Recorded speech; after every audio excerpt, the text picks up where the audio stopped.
if you're willing to cut corners and not throw yourself 100% in and really find your own kind of niche and style and your own voice, then guaranteed there's millions of people who are going to do the same, and then your skill has no value because it's going to be repeated easily by someone else who's completely untrained either.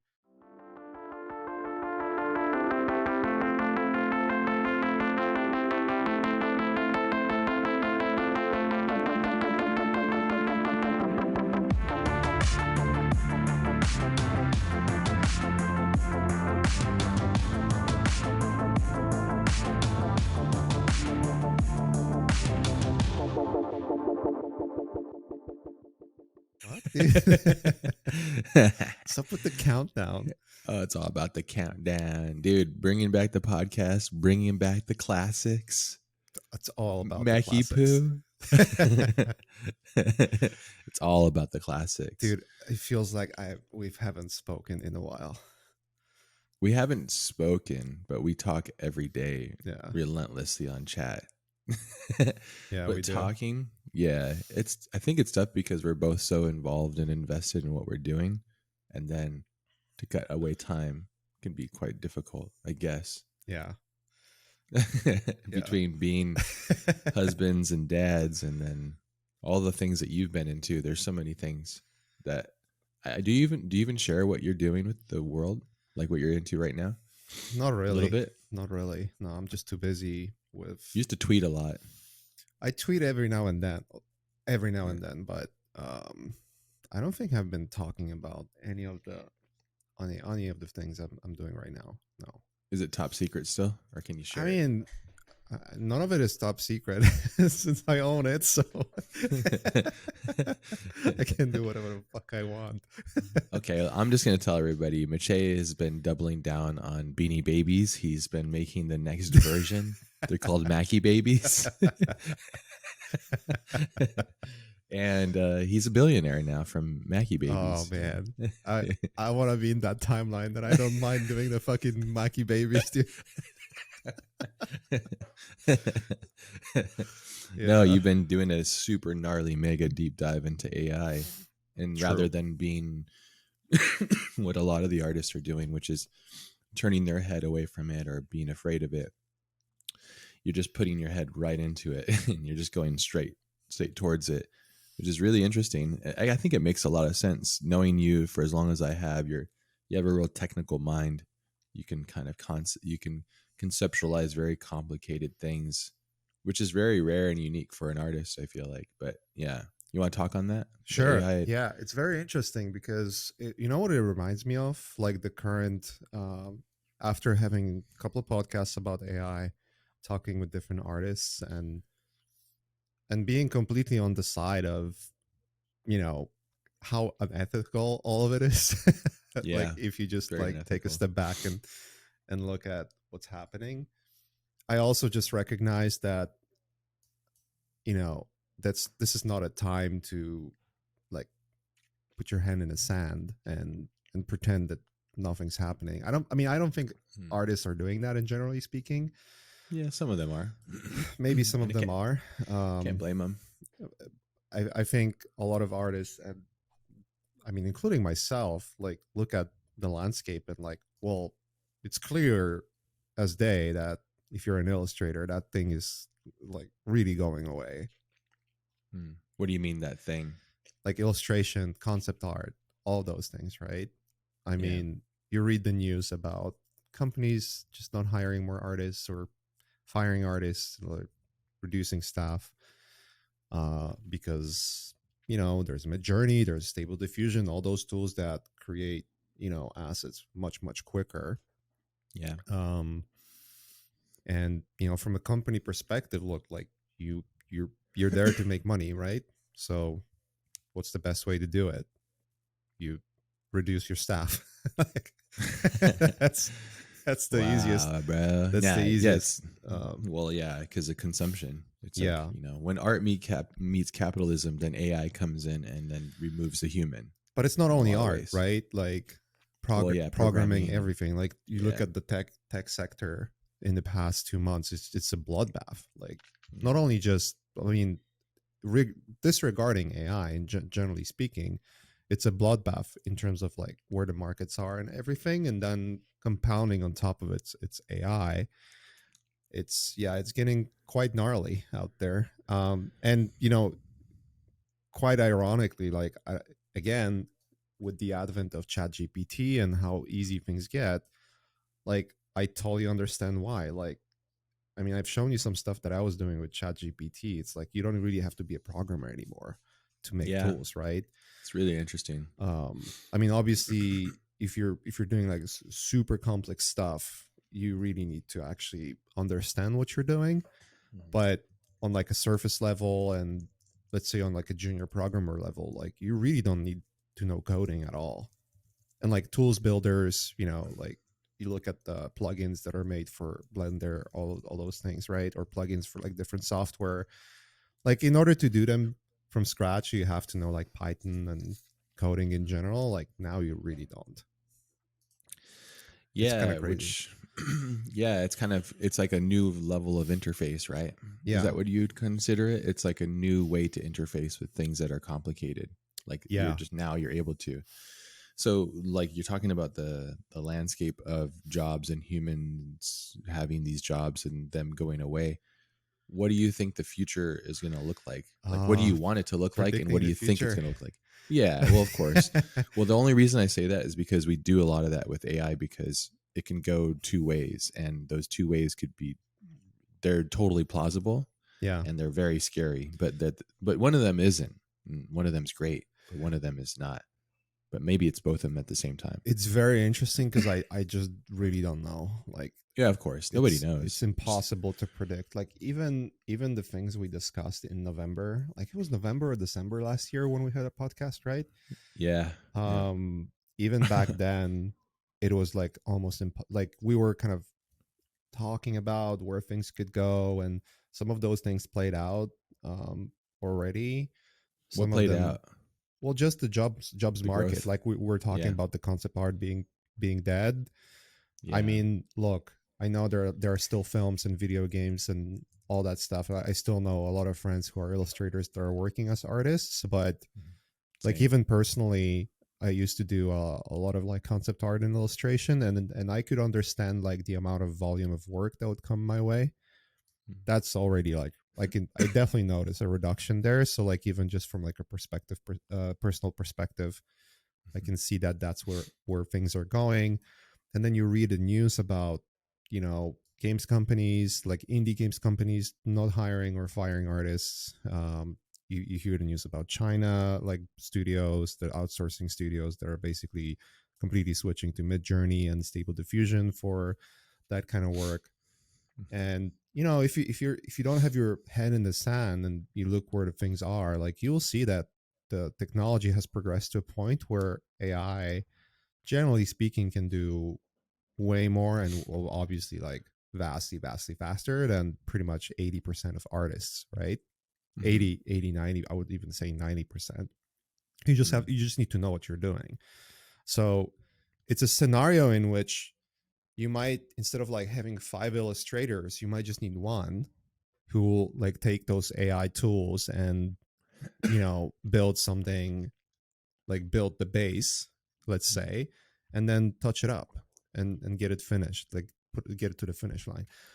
Mhm. But on the flip side, you know working in games and movies, there was always this kind of hunger to make more art, to Mhm. get the film or video game a little bit more informed. I remember working on The Last of Us, and we were doing those kind of like hero, let's say, illustrations for each chapter or for each location. And Yeah. there was always this like, I wish I could dive in more and get like a Mhm. couple of more illustrations done. Why couldn't you just the labor time It to was just execute? impossible in the timeline, right? Like Mhm. like if you would spend a week, let's say, to make like a really dope illustration that has all Mhm. the details, everything thought through, and then with the feedback of the art director and going back and forth, like it would take you a week to get like something really decent. A Like week even for one image. yeah, even in film, like film is considered to be really fast paced. But on the productions where you have like a production designer that understands what they want specifically, Mm-hmm. they will just sit with you on one image for like at least a couple of days, or maybe a week, and like try Yeah. to really figure that out, because it's Yeah. really important to their vision where things are, like how colors are, spread out, how the location is looking, how the set is built. All those things really matter. Yeah. So it takes time, but now imagine you can get those images done way faster, and then spend, instead of spending like say 3 or 4 days to get the image to like a really polished state, you get like 6 or 7 versions in a day, with all the prompting and all the shit, right? and Yeah. and then you spend the rest 3 or 4 days to do all the polishing and kind of back and forth with the art director or production designer or whoever you're working with, right? And then Mm-hmm. instead of one image at the end of the week, you have like 6 or 7, right? So that's sort of, so like the silver lining, let's say. So maybe it's still same amount of people that are involved in the project, right? But then vastly more work is getting done. But it eventually will trickle down somewhere. Like someone's job is not going to be needed because everything is just more frequent, right? Mm-hmm. There's more frequency in everything. So, Mm-hmm. um, but knowing markets, it's probably the opposite. Where things gonna go is just like shrinking the teams and getting teams much much much smaller. And then just knowing where AI is going is just like that's the same thing. Mm-hmm. You know, Hmm. I think I've told you, and I've sent you a link a bunch of times. We listen to this podcast All In, with those Hmm. bunch of like VCs who are talking about like, those are like who's of VCs, let's say, right? They understand where things are going. They've Venture invested in like, capitalists. they've invested in the biggest companies, and they invest on a constant basis, and they know the VC world and investing world, and all they talk about is like, the investing is changing. Like, you can bootstrap a team of 3 people and make a huge product. you Yeah. know like, look at Midjourney. Did you know Midjourney has like only 11 people working there? I didn't know that. Yeah, it's a super small team Do you considering use how Midjourney huge they anymore? are. No. Why don't you use Midjourney anymore? I mean, we can get into the reasons. I just definitely found that Stable Diffusion is way more in the line of like what I would like to get out of this, all this whole AI art, thing, let's Mm-hmm. say. um it just gives me more like, it feels more like a granular Photoshop level control that I can get out of it, instead of just prompting and getting an image, right? Because I think that's whack, generally speaking. Like, it's just very limiting. And For your use case, for yeah. my use You want more case, control. You want to be able to correct. direct it. And yeah. um and it's closed. Like, you don't know where the data is coming from either. Like, so even ethically speaking, you don't know where the data is coming from. So Mm-hmm. so even just like, if you think about it, You're like, talking about data scraping, right? And the unethical scraping yeah, of the like what the internet. data sets are, what is it trained on, all that kind of stuff, right? Yeah. With if you're using like a closed sourced thing, then you don't really know, because it's a black box. They're literally not saying anything about where it's coming from. I know they are getting a lot of headlines because how easy it is to use Midjourney, and Mm-hmm. also like they get pretty realistic results. But like, when you look at the sort of like the first iterations of Midjourney versus what it is now, Yeah. it's very cookie cutter, like all of it, right? Mm-hmm. There's no like, like there is a variation, but like for an artist, if you look at the variation as an artist, like it's really, it Mm-hmm. really isn't there. It's just like a bunch of styles. It's almost like It's almost Snapchat like filters Lightroom, like editing your photos in Lightroom with on your presets. phone with presets. Yeah, Then DaVinci Resolve is more like Stable Diffusion. Is that kind of like yeah, it, where you can yeah. really granularly? Hmm. Is that how big of a difference it is I for would you? say so. Yeah. I mean, Okay. look, But it's also, I would say with Midjourney, I'm just thinking that I know it was designed a lot of ways for people that weren't artistic or artists to actually right. take have an experience with art, which I thought was kind of interesting as well. Like that we're not trying to do it for profit or money or to have a job or to take other jobs. They're just doing it for like some sort of like soothing therapy or to make something. Yeah, Like they kind of like jumped over the 10,000 hours and then got to a place where they could go like, look, I'm making stuff, which is in that use case, I'm like, that's cool. But then if you're doing that, then you're jumping past it all, and then you're, I don't know. It's I think the timeline in which the paradigms has been shifting for art So fast. is Yeah. so compressed that people really need to get their head around that. Mm. Because like, Yeah. look, so let's I want to be like, when I looked at the whole AI and like talk to artists and all that stuff, like, look, I do agree that the idea that someone can take your work and then train on it, and then I was talking to Greg Rutkowski, for instance, right? Like, if you search his name, Yeah. He's like one of the first ones, a I believe. likelihood that the AI art will pop up first than his art, that's Mhm. already like, that's kind of fucked up, right? Yeah. Um, I think Greg's gonna be fine because he's such a popular artist. It's gonna be much easier for him to kind of still thrive. And by the Mhm. way, I have my opinion about like artists in general and AI movement in terms of like, This is where you share it all. So go ahead. yeah, my deep opinion is that art is going to be fine, like based on what I know, like Hmm. what I dabbled with, like most, not most, but artists who are really like prolific, they will be fine.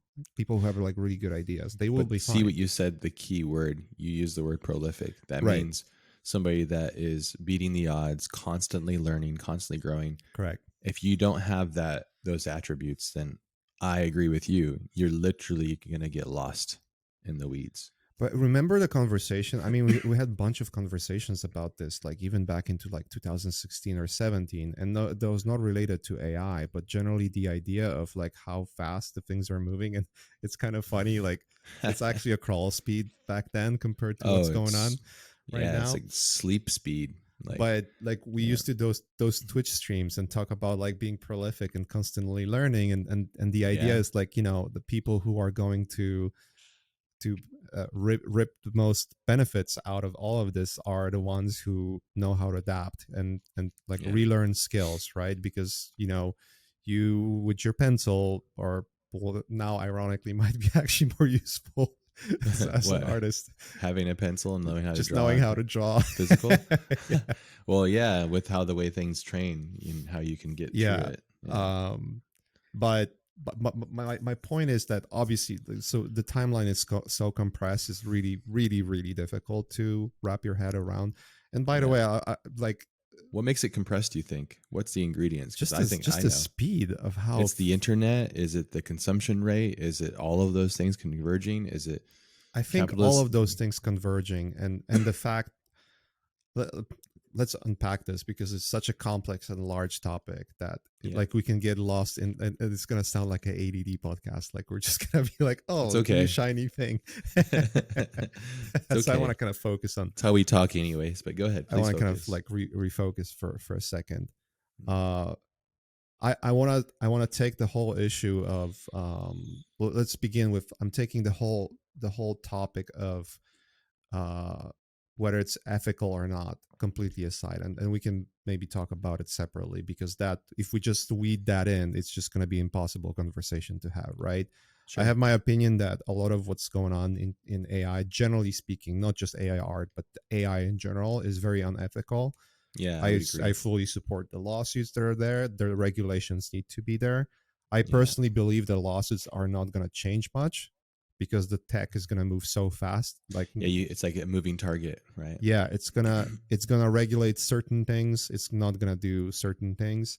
The only thing that could change is if literally government decided to step into those three or four major companies that have pretty much all the power in terms of AI training, and really shut them OpenAI. down. OpenAI is one of them. It's like, But I think that it's won't happen though. OpenAI. Yeah, well, OpenAI now is Microsoft, so yeah, Hmm. forget about it. You have Do you think that stability. Microsoft owning OpenAI has now ruined it? I mean, time, we'll see, right? Yeah. We'll get a They clippy. have a tendency to do that though. We'll get a Shots clippy. fired. It's crazy that they're still so relevant to do such a thing, to purchase a company like that. I was looking at history of Curious. Microsoft, and the new CEO is actually like steering the company, at least in eyes of many, in the right direction, let's say. And Mm. there was a period of time of Microsoft where everything was kind of like whack, complete out of whack. And apparently is because like literally I think DOJ was involved with like every programming decision for a while, where like if they wanted to implement the feature, they had to have like a government uh okay from the Uh, government to make something. So like you can well, imagine, it's like yeah. imagine Well, you're a lot of trying to, government stuff and contracts use Microsoft products, so I guess right, that makes sense. Yeah. but like imagine you want to run a company and make features, and then Yeah. you have to actually work with DMV to make it happen. It's like, Yeah. okay. Wow. Yeah. Kill me now. I would jump off that building. um Okay. Yeah. but Okay. disregard, like, so yeah, so it's like open AI obviously is Mm-hmm. like the front runner.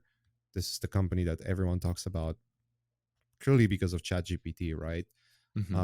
Well, that in parts that's Microsoft. Microsoft has bought like a shitload of shares basically. I think they, I mean, I don't know, I would have to really check. My sense was that it was like around 40% or less that they're holding. So that means basically they have a majority decision making. I mean, Mm-hmm. however, OpenAI want to spin and talk about that they're not owned, like numbers savings. Sure. I'm not sure if it's a good or bad thing. Honestly, I don't know. Yeah. um, we'll see if there's amazing products coming out of it, then great. If it's something Mm-hmm. that makes your life easier, like, hey, how can we fix the email thing? Or like internet security and shit like that, like Yeah, all those authenticity. things, right? That's like it's so barbaric. Yeah. And like ChatGPT is, quite frankly, one of the most groundbreaking thing I've ever touched, like, in my Yeah. entire life. What do you, in your mind, how do you distill, if to explain what it is to somebody that has no idea what it is, and how you use it and why what it makes it special to you? What We'll is it? we'll get there. But so you have OpenAI, you have Stability AI, which is Stable Diffusion, right? Mm-hmm. They are not Yeah. only just doing Stable Diffusion, they just released their language models too, Mm-hmm. which means that they're gonna try to like battle the Chat GPT supremacy, let's say. Mm-hmm. You have Facebook that just released their language models too. Like, rest assured, they're working on that stuff to make sure that they are not left in the dust either. None of Yeah. those companies will be.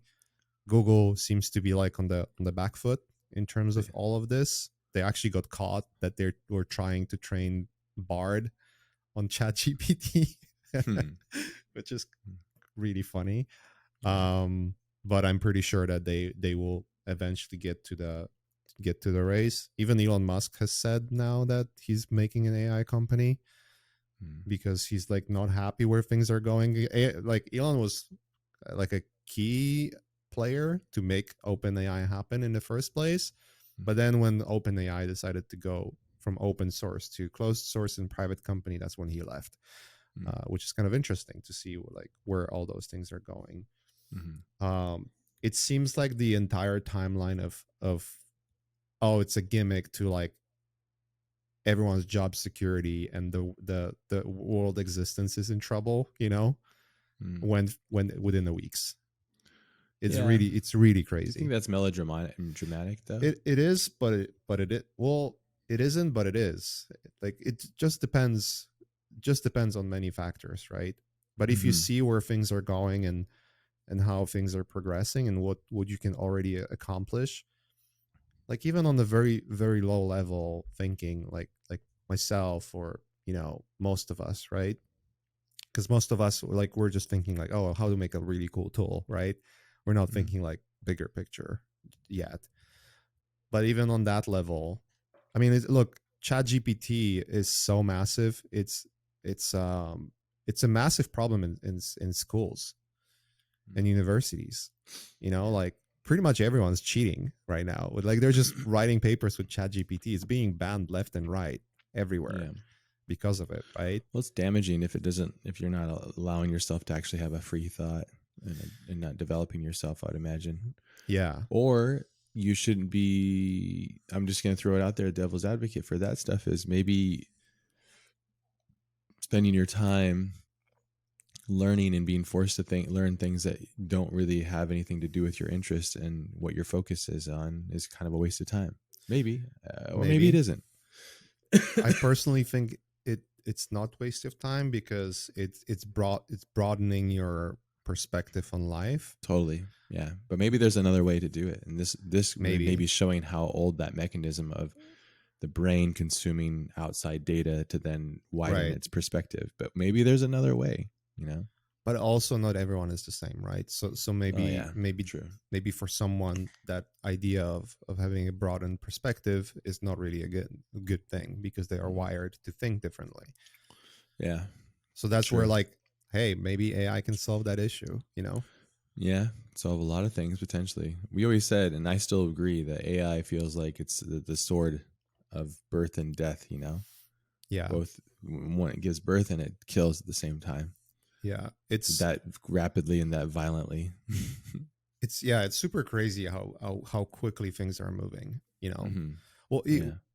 And you my keep me updated a lot. I mean, I I know cannot you, keep up, man. Like I but only know you're like the five one friend of five I know percent. that's like fully invested, and you constantly update me on A, what you're making, and then B, what is kind of happening. And it's so noisy too. I'm like, oh man, I don't even know. Like, and I'm just here, and I'm kind of one of those artists that you spoke about, that I don't have my head in the sand.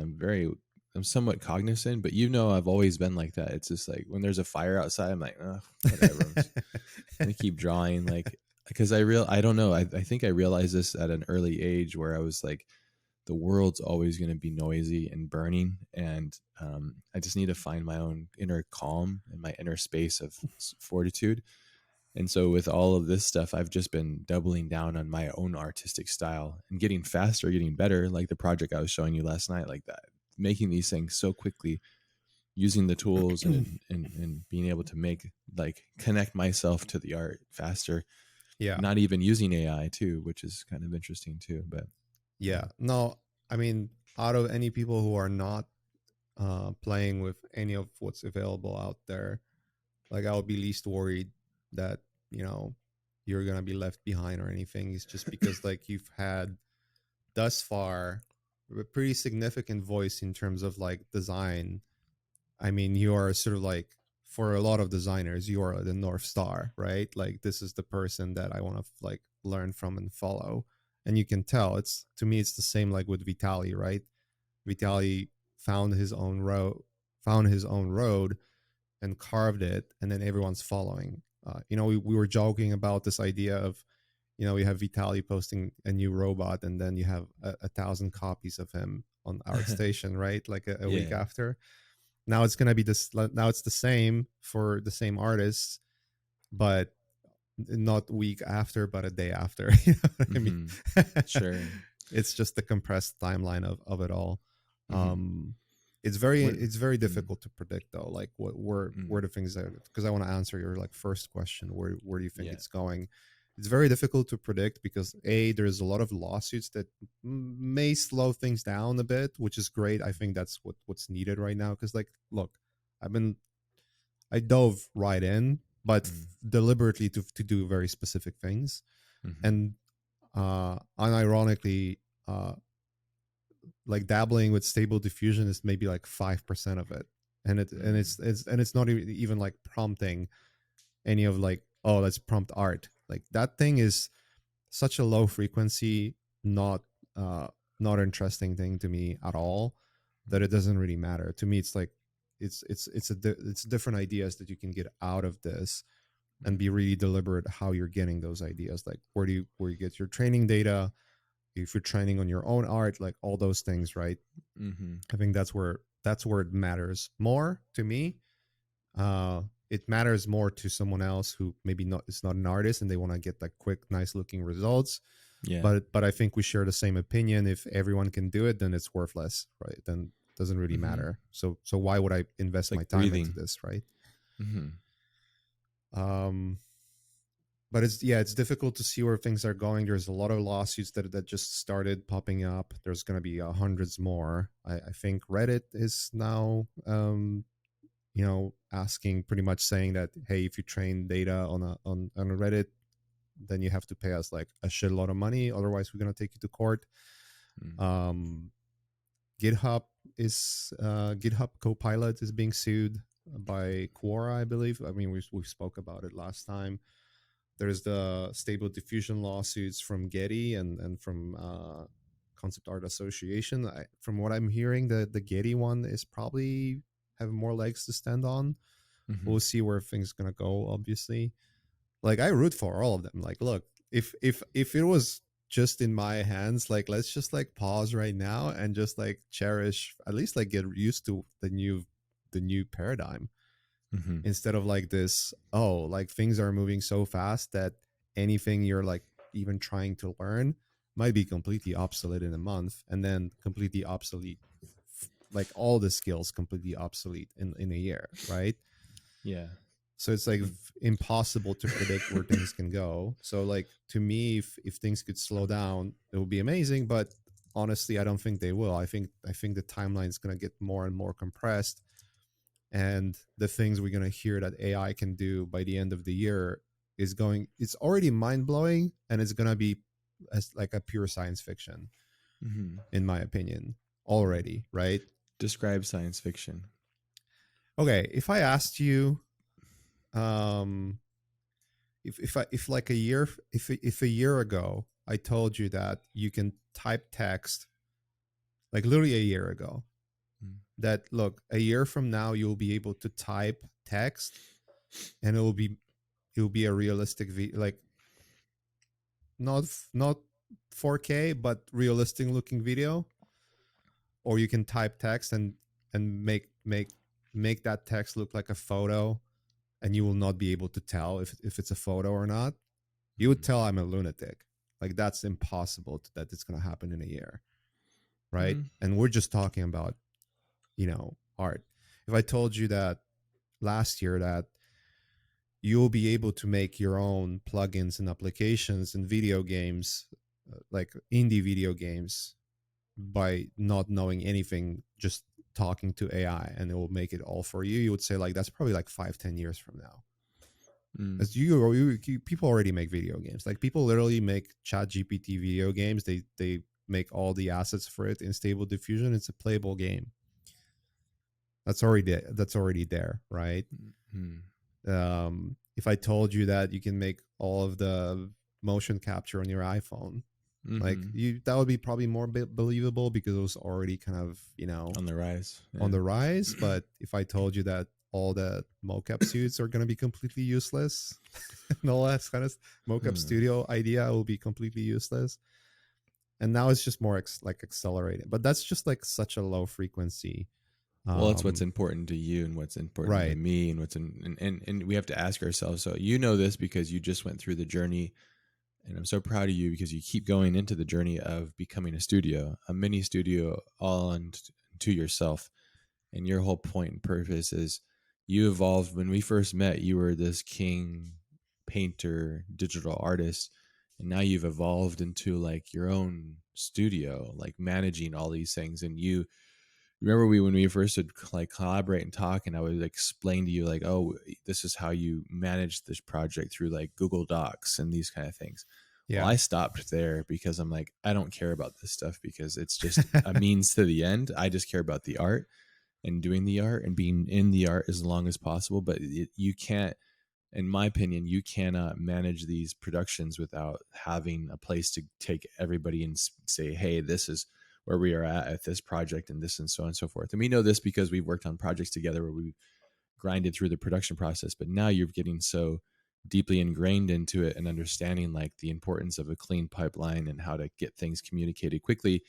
But then also you're just using and training AI to actually almost allow yourself to just be a one-man army, which is really interesting. uh yeah, I mean, I feel like that's where the things are going, right? Well, Mm. a lot of the things that you described is I used help of AI to figure out how to do those things without use of AI, let's say.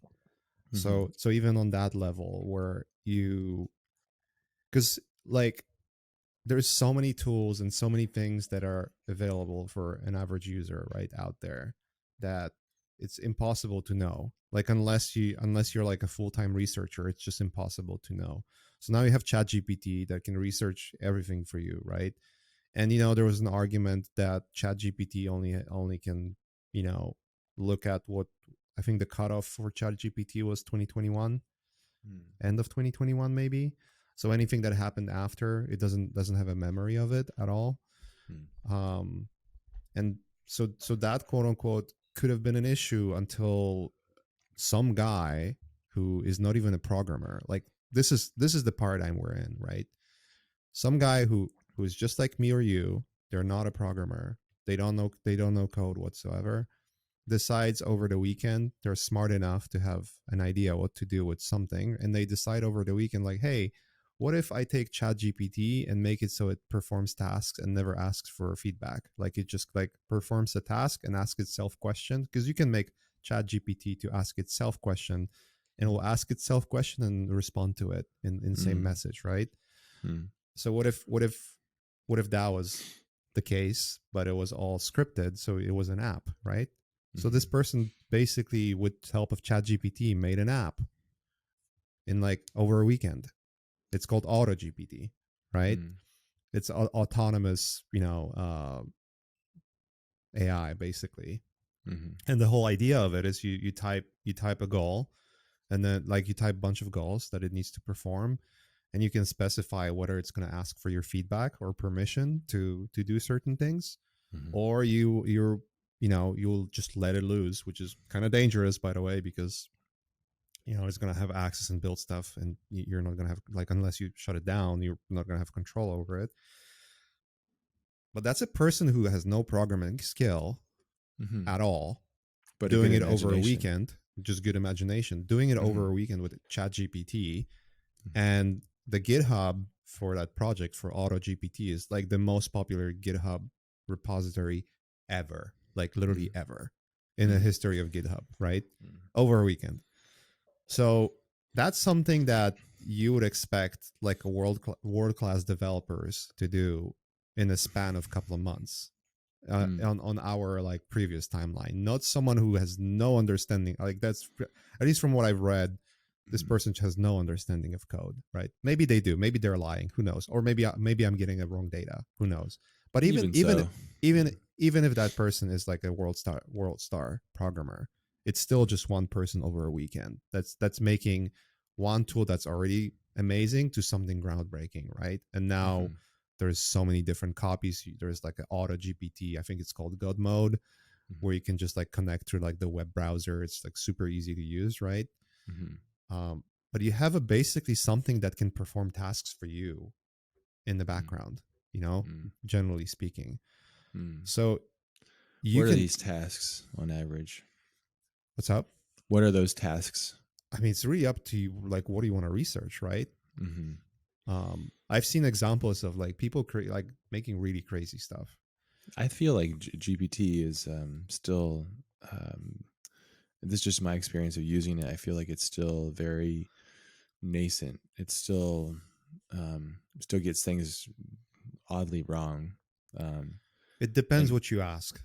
Really, it's really depend what you ask. I run into the same issue, to be honest. There's no truth. I think the line of truth is, truth has always been a like a thing of friction, right? Because we get to a point where truth becomes theory, becomes emotion.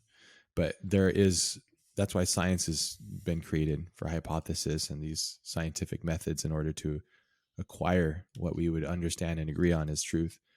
But on the internet, and this has always been my feeling about the internet, is I don't really believe in listen to much stuff that's on the internet, because I feel like it's a bunch of lies. But I've always been like that. Right. Now GPT is scraping all those lies and mixing it with truths. And so then you're getting this dirty truth. That's how I see it. Right. And so but it's distilled down. So maybe it's not maybe it's like 90% accurate, but that 10% of bad truth is fed in all in that 90. It's contaminated it. It's like you can have a clean bottle of water, but you have one drop of fentanyl or a microgram of that in the water. It's contaminated, and I think a lack of truth mixed into these things is very dangerous. That's just my thought. It'd be amazing if the internet could have this like way of, if you could find a way to use these tools. And this is probably what these people come up with ideas. I would imagine they go, here's the intrinsic problem. The internet's filled with lies. Where to find the truth, how to extract the truth, how to get okay, I want to use ChatGPT, but I have a scale between lies, potential false truths, and then full on like unequivocal truths, and then using that to train your model on like unequivocal truths and scale it, and how to find true truths, because you get it to ask you, even if you ask it, and like you said, I think it's an interface issue. Even if you ask it like write a bio on Maciej, but it's like Yeah. says you're born in like Africa or something. What? I'm a Canadian artist, Yeah, apparently. a Canadian artist, exactly. And it's like that's dangerous in my mind, because what it's doing is it's not telling you unequivocals, and not should I maybe it shouldn't be, but on things that are so simple and common. But you know this tool much better than I do. I've only used it a couple See, I times. think that's a wrong framework for using ChatGPT. Okay, cool. Because Tell me. that's where you're gonna run yourself into frustration and realize that, like, oh, it's just lying. Mm, I think trying to get, like, I mean, even OpenAI has made a statement that uh, ChatGPT is going to be very like, not very, but inaccurate in, like, when you ask about people and when you ask about historical elements, all that kind of stuff, right? mm-hmm. Um, well, first of all, what you said is true. It's because it's basically based on internet conversations, and let's say it can be based on any internet conversation. You're gonna have to factor in all of the conspiracy theories and all that kind of stuff, right? So by Yeah. by the virtue of that, you're gonna have a lot of, like, let's call it misinformation, right?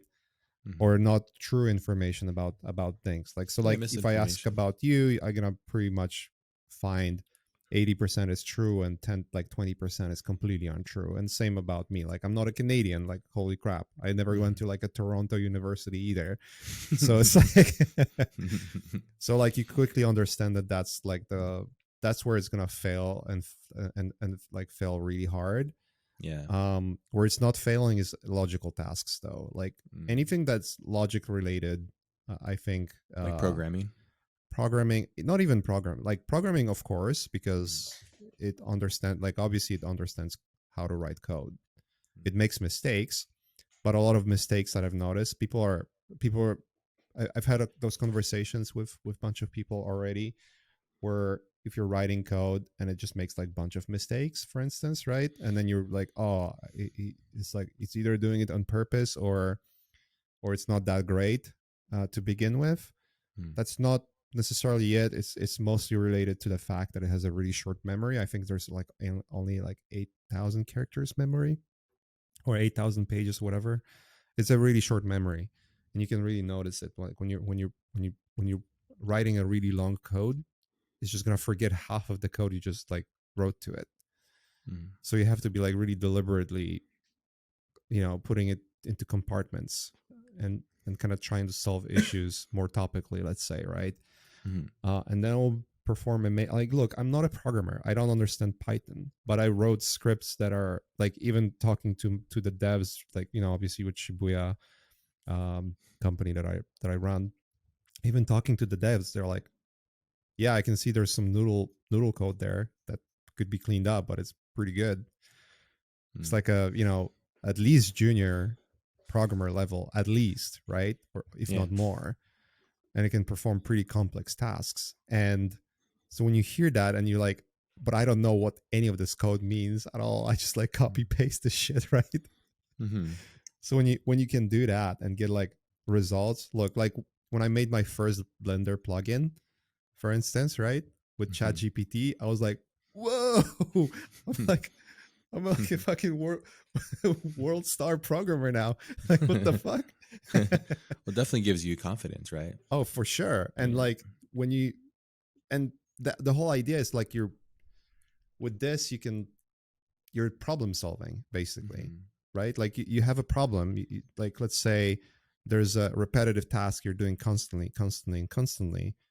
So you can actually ask and pinpoint how to fix this repetitive task. So basically, once you figure out what the problem is, then you can just ask. You just ask a question: how do I fix this problem? Mm-hmm. And then you get the answer. So for example, like I've Knowing never what done any. question to ask has always been the solve. Yeah.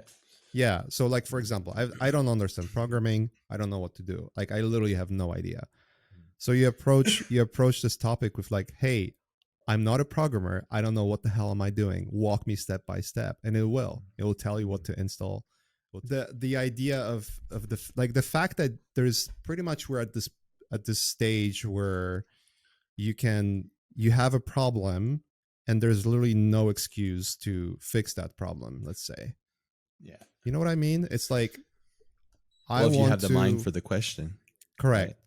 Yeah, But it, like and the goal, because like the way I look at what you're doing, and this is just my outside perspective, is you want to you want control of the art. This is just me, okay? So you right. want control of the art. You want to do it completely within. So you hit a hole and then you go, there's a problem. I can identify it. Let me go past it using technology and let me just continue that path. Yeah. And then all of a sudden, a month later, by using these new tools, you've gotten that much closer to becoming a personalized studio monster, you know? Yeah. Is that right? I would say so. Yeah. Yeah. You have a goal question and then you ask the questions, the right ones, you fail, then you succeed and the successions progress. And then all of a sudden you're like, oh, I've harnessed this new tool and so on and so forth. Yeah. Yeah. It's problem solving. At its core, it's you know there's an issue. There's something that's like insanely repetitive that you need to do Yeah. that you know can be automated. There's certain tasks where if there was an app to perform those tasks, Mhm. it would be such a better experience for you than trying to rely on somebody who might not have the same level of interest in solving those tasks, Yeah. or there might be slower than you expect. It's as Or brutal expensive or or all expensive. of those things, slow, expensive, unreliable. I mean, it was interesting watching you because these are things I was venting about for years before you got into it. And one of them was how unreliable people seem to be. Even you pay them, they're just as unreliable as if they do it for free. And that's just literally just alignment with people. And I don't think people are malicious or doing it on purpose. I just think that there's a strong misalignment with what your goals and focus is and then comparison to other people.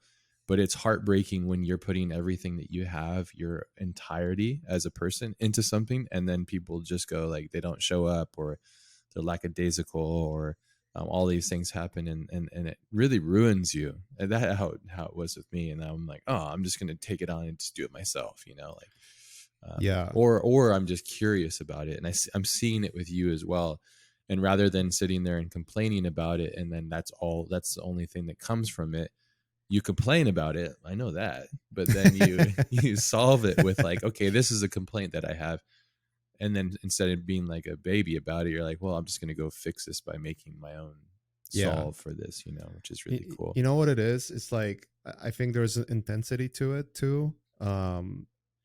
It's like your level of expectation of what's good and what you want to achieve with it. It might Yeah. be completely misaligned with what others might think is good enough. Yeah. But also, it's like the reality of, and this is the reality of like when you actually start a company and you hire people, or when you run a project where you make an animation and you hire people to help you, or ask friends to help you, all that kind of stuff. Your level of commitment to that thing, because it's your baby now, it's like literally you're going to put everything on the line to make this as best as possible, is Yeah. going to be a completely different level of commitment and love and like everything basically, than someone who's just hired to help you, or someone who thinks that the project is really cool and they want to be part of it and they want to do their best. But no matter um how involved someone gets into that project, they'll never reach the same amount of love and amount of like sacrifice that you would be willing to do for that project, right? And I Yeah. think that's where the misalignment happens a lot of times. And then obviously, as you said, the unreliability of people is a massive issue. It's one of Yeah. the reasons, like when we talk about, and we used to talk about this a lot, it's like when you have a production designer or director, why they always work with the same people is because they found someone who is actually really reliable. That's They're not the 100%. best. They're not their best, cinematographer or artist or illustrator, modeler, VFX, like whatever, name it, right? Yeah. There might be some savants who are like vastly better technically, have better ideas, everything. But you know what? This guy, Horrible like to work if with. I say that something needs to be done, it will be done yesterday, Yeah. and that's what matters to, like, especially when the projects get really complex. This, like, working with more than 5 people is a fucking nightmare. Yeah, it's tough, man. Managing So now imagine teams running a team of 100. Like, yeah. holy crap! Like, you Well, you need need to have now, lieutenants. You need to work it the right? way that military works, and you need to have flanks of reliable people that have Correct. reliable, and then there's a chain of command, basically. Yeah. So all you need is that one chain to be broken, and then everything is just becoming like incredibly frustrating because you're Yeah. so busy with everything else, right? Yeah, you don't even have a breath to breathe, and you're getting water thrown in your face. Yeah.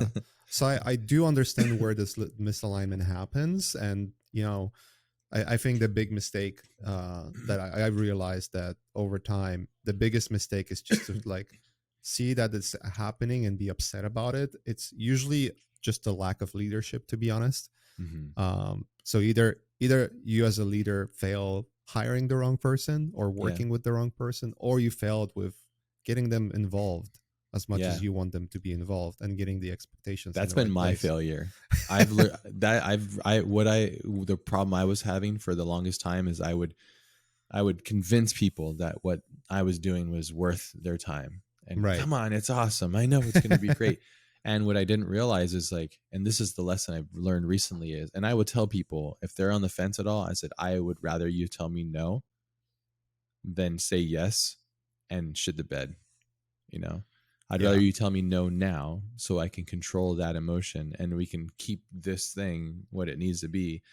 And then I can find the right person, and I've realized that because when I get persuasive and I'm really invested, I mean, like, you ever watch the Jodorowsky's Dune? Like, I'm like that guy. I'm like selling it because I'm feeling it and I know it's great and I know it can be amazing. And I know the person that is on the other side, I can vision it. That's what a director or a visionary or a person, I'm not saying those things. Well, I am a director, but like when you see the greatness in somebody and you say like your greatness applied to this thing could be incredible. And that's really, I think, what a director does too. It's like, Right. but then it never works that way because, well, sometimes it does. And when it does, it's like, oh my goodness, this is just literally the best thing ever.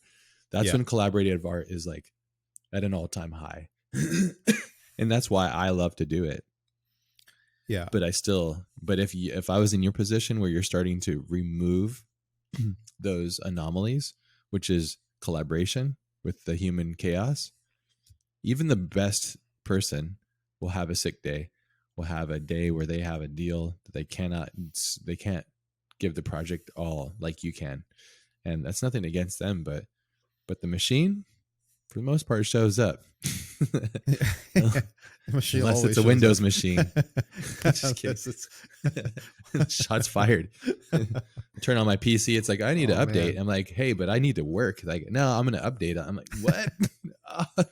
You just have to turn off updates. That's what's up. I know. I tried to. It still does. Yeah. Microsoft is 2 thumbs down. Just kidding. It's getting better actually. But anyways, the concept of what you've been doing, what you've evolved into, managing teams and people and going through those processes. I asked you earlier, how are you using these tools that you feel is different from a lot of people? You kind of showed the difference there with the way I use GPT, which is like seeking truth. That's not the way to approach it. It's more about looking for logic. But when you're using Stable Diffusion, say, and I know this because you've been sending me like things that you've trained on, what's your approach and how have you approached it where it makes sense to you? I want to kind of break it apart to like two different areas, right? There's a Stable Diffusion part, which I think you can almost completely disregard the ethical issues. Mm. And it's this sort of like idea of, hey, someone who's not an artist can now create images that they never imagined they can create, right? Yeah. For their own good, right? And I'm not talking about a big studio training on an artist and then using their work, right? Which, by Yeah. the way, based on the current rulings of Copyright Office, would actually not work for studios because they wouldn't have copyright. Mm-hmm. And so apparently anything that is being made with things like stable diffusion, so prompting is considered instructions according to copyright, which means that if you just prompt art and train on something, then someone literally can take that and use it somewhere else commercially, which is a big no-no for studios. Like they want to have full throughout the universe, you know, the spiel, right? Wait, what? Studios? Yeah. Oh, wow. But like let's take that aside. Let's just simplify things here for a second. um Remember when, like, well, not remember, but you know when Star Wars came out for the first time and it made a splash, it was just like everyone loved Star Wars.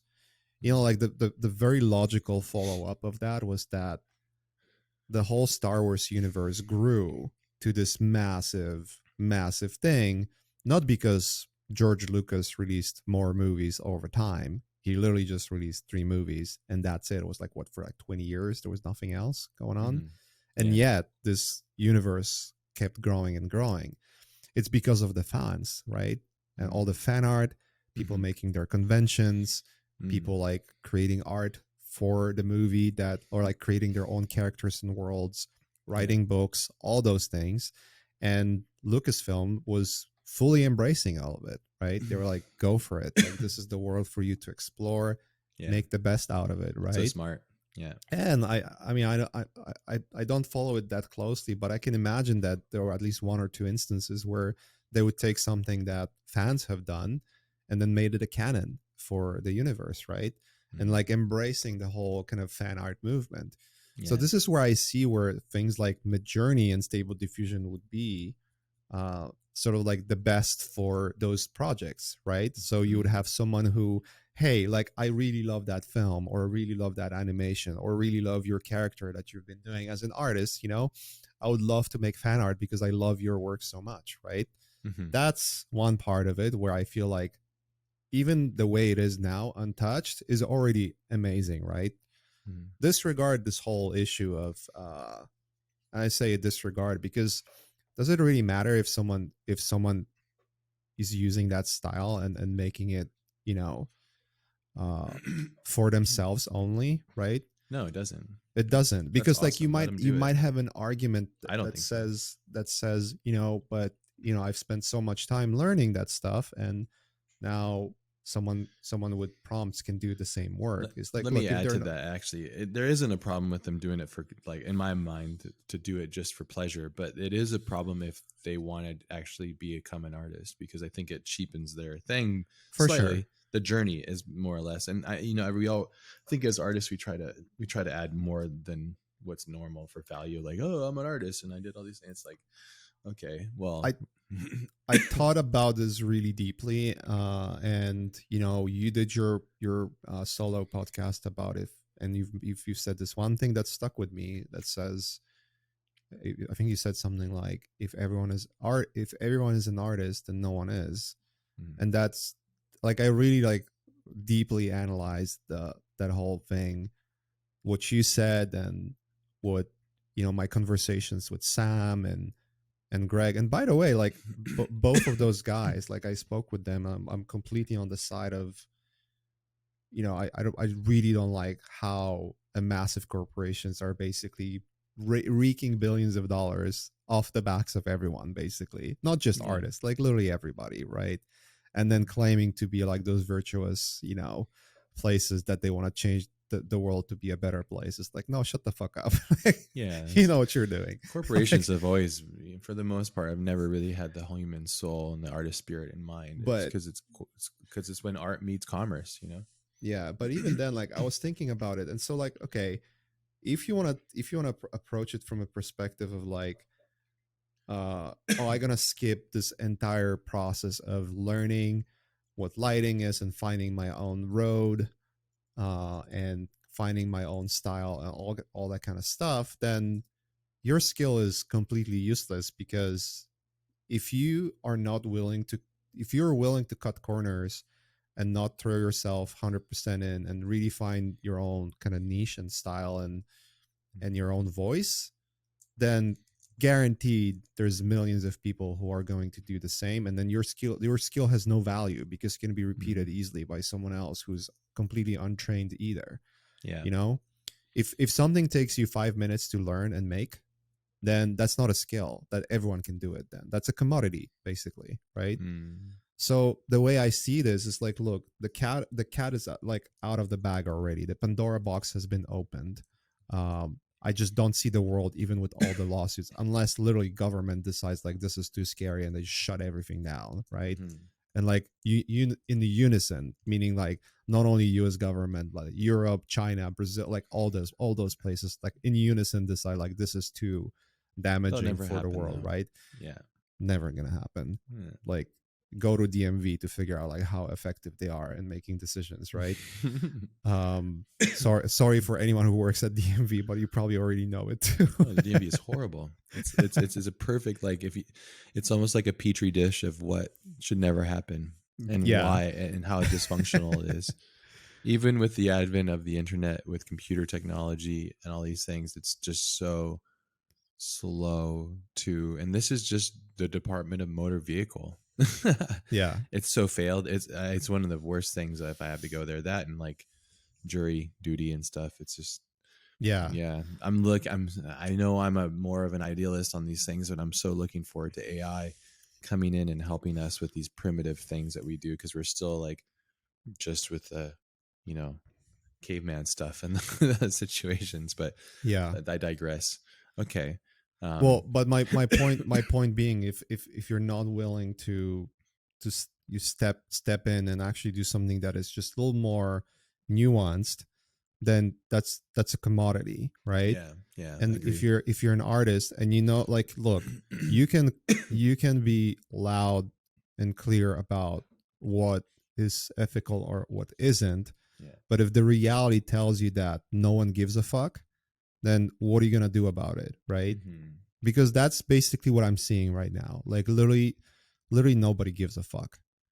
Like if you look at the like Well, artists do. You're talking about like artist rights and this whole thing that's happening. just generally like even just the copyright itself. Like copyright is an issue that only artists and creators, like creative people and companies give a fuck about. Well, of course they do, because that's their lifeblood, right? Right. But if you ask an average person about copyrights, there's like, what? Who cares? Yeah, because they're a consumer. Right. They don't care. Like literally don't care. Yeah. And so when so here's a misalignment that I see, right? And here's where I feel like just like being loud about it is the one thing, but then not doing anything to like find your way in this whole mess is another. It's like there's a massive misalignment and a massive alignment. The massive alignment is that you have companies that make those large language models. You have developers who want to create something really cool and they don't care about very specific issues or impact of it, right? You have people who are just going to be messy and creative. They want to make stuff and then make profit out of it. Look, like everyone wants to make a living and be rich. Like that's the world we live in, right? And then you have that part, profit driven, and then you have the fact that the people that will be profited on really don't care about copyrights. Like that should be a pretty telling where this whole thing is going. Yeah. Like if your mass market doesn't care about copyrights, do you think the company that is constructing tools like that will care about copyrights? They will, to not get sued, or they'll do enough trickery, and it's already been done, to like obfuscate it enough that it becomes such a complex legal issue that it's impossible to untangle, let's say, right? Yeah, because it's against the desire of being a thriving company. Yeah. So now you have the topic of the copyright and copyright office saying, hey, the copyrights, you cannot copyright AI art, right? Okay, great. like to me that's great. That's exactly what needs to be, right? Yeah. But if an average person who doesn't care about copyrights can now make a movie that they want to watch, then where do you think the studio is going to be in like a couple of years in a situation in which everyone can make a movie in matter of hours or minutes It won't be a good without much movie of an though. input? It won't be good movies, but Yeah. it will be movies. It will be good enough for a consumer to consume. That's Maybe. the point, It's right? debatable. I mean, you could look at YouTube as the same thing. It's like there's a lot of people that aren't filmmakers or not craftspeople for the most part, but they make totally entertaining things. Right. But that's because they're exposing who they are, and that's a whole another thing, Yeah. Yeah. by Yeah. Yeah. using technology such as cameras and then editing softwares and then understanding how to navigate those things. But So yeah, I that's what guess I'm that's saying. kind It's of I'm impossible. countering what I was just saying. I was just more or less like there's a huge disparity, and there always has been between great quality and subpar quality, and then just crap. Right. And I know that's subjective. There's a subjective scale, but like you can't tell me you can compare a YouTube video to 2001: Space Odyssey. You There's a can't. disparity. You cannot. Yeah, Obviously, you cannot. yeah. And but will it matter if the bar is so like? Look, the bar is always rising, right? Like, look at Not the necessarily, but yeah, no, like, but okay, maybe in the writings, maybe how it's written, that's a different thing. But on the in the space of visual effects, for instance, like look what's considered. There's only very few outliers in the history where you can say like this even today holds up to be one of the best looking movies ever, right? yeah. It's You can weird. There's count you some can movies count that them on, can that almost look better than movies now that are old. That's right, but really you can count interesting. them on like literally two hands, Yeah, maybe. What would you right? say? What's one film that you still see and go like, damn, the vis effects or the Alien. optics of it? Well, yeah, Alien, but even with Blade Alien, you can Runner. Blade Runner, yes, but even with those films, like, well, they're I love those films and Right. to the moon and back. But if you were to pixel peep some of those things, there is errors in the vis effects. Sure. But Ridley was so smart about his understanding of optics and film, and he didn't go too far. And if you compare that to say like a modern film where it's just a lot of blue screen and green screen and all this stuff that's happening, there's a massive shift in like the quality. I don't know. I know this is a whole topic that's on its own, but Yeah. that's a different thing. But But what's bigger biggest like biggest financial success films? It's not Alien and it's not Blade Runner. yeah, it's like It's none of the Avatar or films something like that, that, or like the Infinity yeah. Daddies or whatever it's called. Yeah. Infinity Daddies. Infinity Daddies. Infinite Mommies. I don't know. It's definitely not movies that you would consider to be like the craftsmanship of art, you know? Yeah, well, I personally think that those movies do well. I've not watched them, just like the Fast and Furious. I think those do well because they're phantasma. Like it's just something Yeah. for people to go and go. I'm checking out. I'm just gonna go like Well, there you experience. have it, right? Yeah, There you yeah, have it. So like if now you want to check yourself out, and then AI kind of decides based on your interest to make you a movie that you're really going to love that's for and sure check out. happening. Hmm. And that's like 100% happening, right? That's the Yeah. conversation that I had with Steven Zapata. And like, I totally agree with what he was saying back then. It's like, yeah, that's exactly where things are going, right? Hmm. Um, It hurts my mind to think that, and this is a total elitist, horrible thing to say, but it hurts my mind that people without taste and conjecture and like like civil mind and educated approach to life and taste are just going to be consuming the same sewage water. and the world keeps spinning, It's true. I think that's such a horrible thing for me to say. I just like, but who am I to say what's good and bad, right? and who am Well, I to say that what's good quality and isn't? And quality and taste is so subjective, and it changes and shifts so much. It scares me that that's the thing, but at the same time, whatever, people, I mean, the world's going to keep spinning no matter it's what, true. right? Yeah. And Yeah. people going to do people things. But So I think that this is maybe like I will hold dear to the things that motivate, push, and inspire me, and I um, think artists who are, and specifically artists who will have that mindset will be totally fine. Because look, I've my point, I think with the point I was trying to arrive at is like, if you look at the like the fan art aspect, and even if it's like, and it's completely spilling over to commercial work, and it will keep spilling over. You will have lawsuits. Eventually, it will be regulated. It's all going to be super messy right now, but it might be so messy for such a long time that, look, the government cannot figure out social media just yet. And how long we've been having social media for like 20 years or like whatever, like almost 20 years, right? Yeah.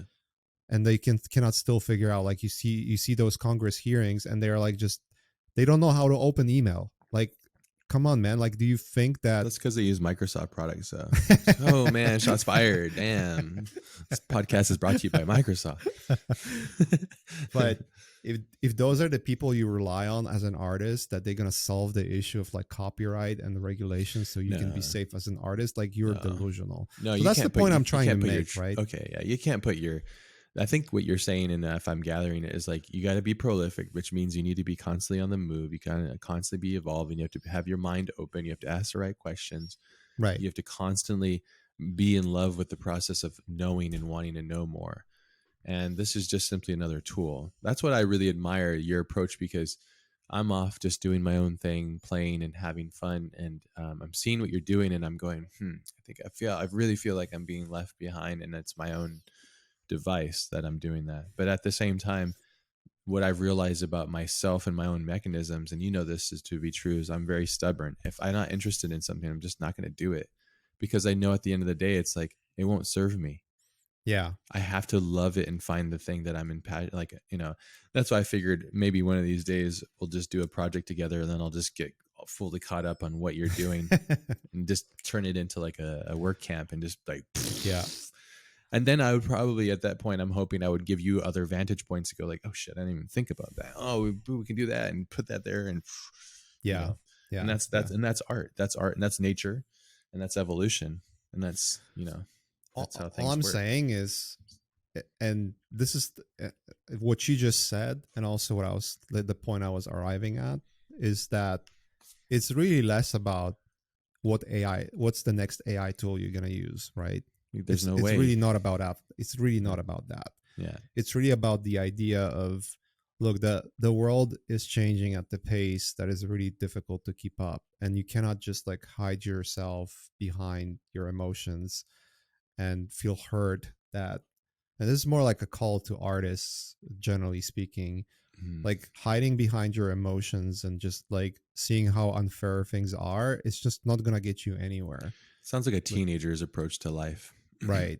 And I'm angry, I and don't think then there's many artists who do that. I definitely noticed that a lot of artists are like trying to find their way right now. And and that's where it is. I feel like it's a time where the old ways are going away.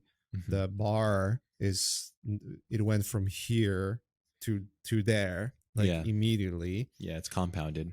It compounded. Yeah. And so how do I get so that I still stand out as an artist, right? It doesn't necessarily mean you have to be a better artist. It Mhm. might mean you have to be better at selling what you do and be Yeah, more genuine about it, right? which you should have been doing the whole fucking time. Right. Yeah. Yeah. So if your whole idea is like, I'm going to make fan art of characters, of like existing ideas, and that's it, like, I'm not going to promote it, I'm not going to be like a fun person to talk with or any of those things, you're in trouble, basically, Yeah. because now you're completely replaced, right, Mhm. by this thing, because people who are going to consume, whether it's your art or AI art, for the most part, will not care. Mhm. I mean, even now, it's like, okay, there's a lot of buzz about AI art and like the backlash for it, but like, honestly, a lot of people like really don't care.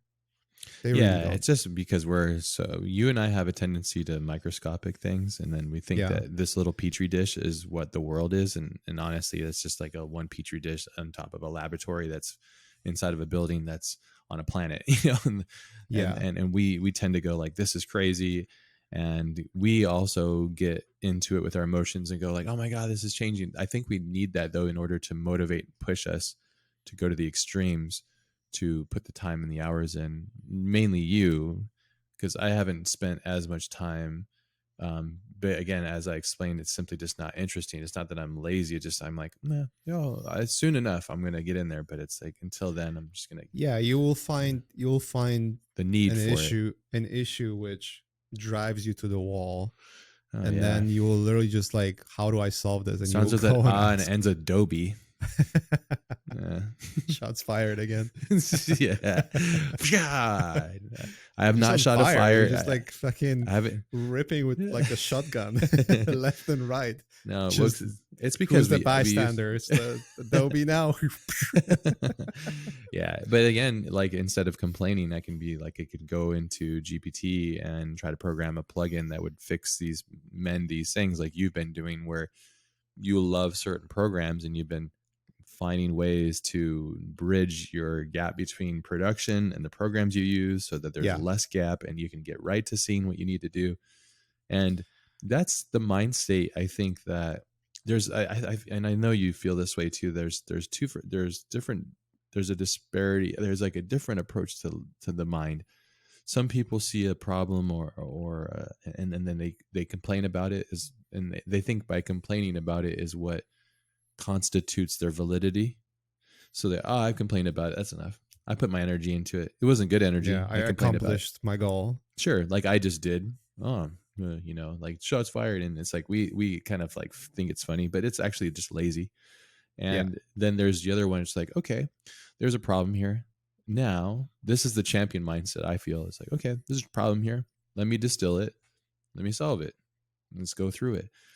The later, the making the world better, contributing to the world in a better way, is the harder way, but it is the bountiful way, because as you know it, look at you've already figured out things that it took a large amount of people to solve, I'd imagine. Not to say that that's what constitutes value, but it also just says that it's a mind state. And what you're saying and what I'm gathering is like the mind state of the artist for the progression of future relevance is these traits. If you don't have these traits, you're screwed. And that's how it should have always been anyways, That's why I put in that one podcast that I did, is like making a pretty picture is no longer the goal. It used to be the goal, but it's no longer the goal. And the time is so compressed now, because let's say Renaissance paintings, which, I love Renaissance paintings. I just love them. And I will always love that art. When I go to a museum, I almost never focus on certain but I love looking at the Renaissance. And I think the thing is, I love that there was a fascination of craft. Yeah. But when the craft became so good that it became fantastical, that's where I'm like, okay, this is the best. That's me. But I can also appreciate paintings like Francis Bacon, and I love his stuff as well. There's just different things. Then the camera got created. The camera said, well, hold my beer. And then everybody goes, oh, now I need to do Impressionism, and then Impressionism came out because they're like, well, if painting realistic is already taken away. But I think that whole era of art and taking an idea and bringing it forth, now it's compressed so hard and so rapid. I really do think it's because of consumer, like rate of consumption, capitalist systems, and the internet. I think it's those three things, and you put all of those three things, the direct connectivity, and it just turns it into like a dumpster fire in the best of ways, like an amazing dumpster fire. Very messy. It's definitely very messy, and how things are, like how compressed timeline is, how quickly things are moving, and how messy they are. Yeah, it's beautiful though. It's beautiful. It's it's definitely very interesting to look like where things are going. I mean, like, look, I mean, in my opinion, on like the absolutely the lowest level, if you're like struggling with idea, there's literally no excuse to complain anymore about something just not working or not being correct, or whether it's like a tool you're using or a problem you're trying to solve. Like, if you're gonna put attention to something and you really want to solve that problem, you have everything you need by yourself to do it. You just have to do it. And if you don't know, literally go ask ChatGPT how to do it. Like, it will tell you. Yeah.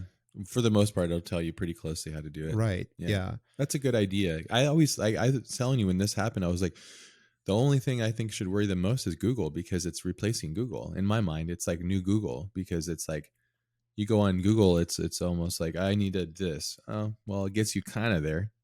it's very rudimentary still, but this gets you even Yeah. closer. It helps you think, and it becomes a partner in thought, which is It's going to be very interesting to fascinating. see what Google does, you know? Yeah, well, Very interesting. I'm hoping that they're not too big to be able to move and adjust and mend, because as a company, Google, I think, has done a lot of really interesting things. You know, if you think Well, about it, what's the name of the two founders? Sergey and the other guy? I don't know. Um, they basically came out from retirement because they were in retirement. I know Mike was like partying with them at. He was showing me pictures. He was partying with them at Burning Man. I was like, his life is so weird, so Well, crazy. they basically came out from retirement and like Mm, completely like a red alert. mm. Like it's now about legacy for them. Oh, okay. Well, I But mean, then they they have have to shitload shift of and money, pivot so and now, adjust. yeah. So Yeah. we'll see what happens. Yeah, because when you have that much money, then what else? Legacy, I guess, is Because what it is. Yeah, I agree with you. If they don't do anything, like if they fail at whatever attempt they're trying on right done. now, Yeah, they're done. done. Yeah, this. I mean, that literally the way. I mean, it's still in its nascent state where it's not. It's still, you have to apply yourself more, and because it's an interface issue almost. And I don't mean interface visual. I mean interface and the like how you interact with it. But the moment where somebody turns it into a frictionless system, and I'm talking about like the movie Her, you know, when that becomes a conversation where it's not like I'm not using a keyboard, I'm not typing, but I just talk to my phone and say, hey,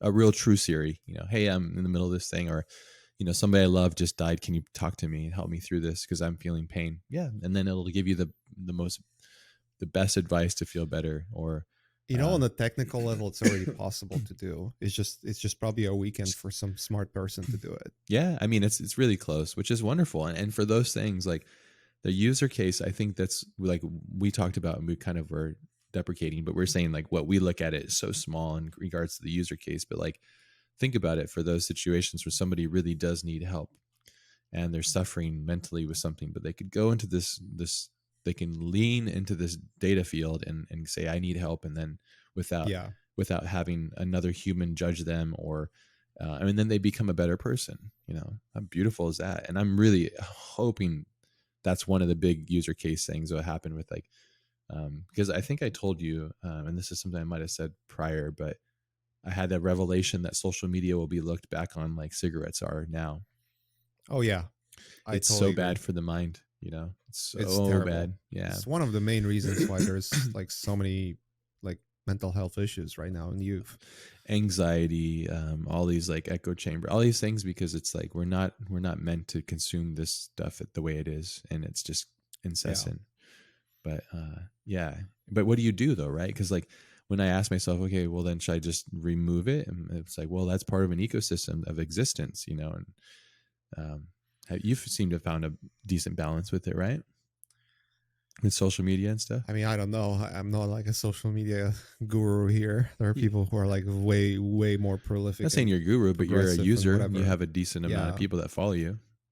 Yeah, I mean, I never saw this, and this is probably to my detriment. Like I could have been probably a millionaire by now if I just decided to just follow the, let's say, the blueprint.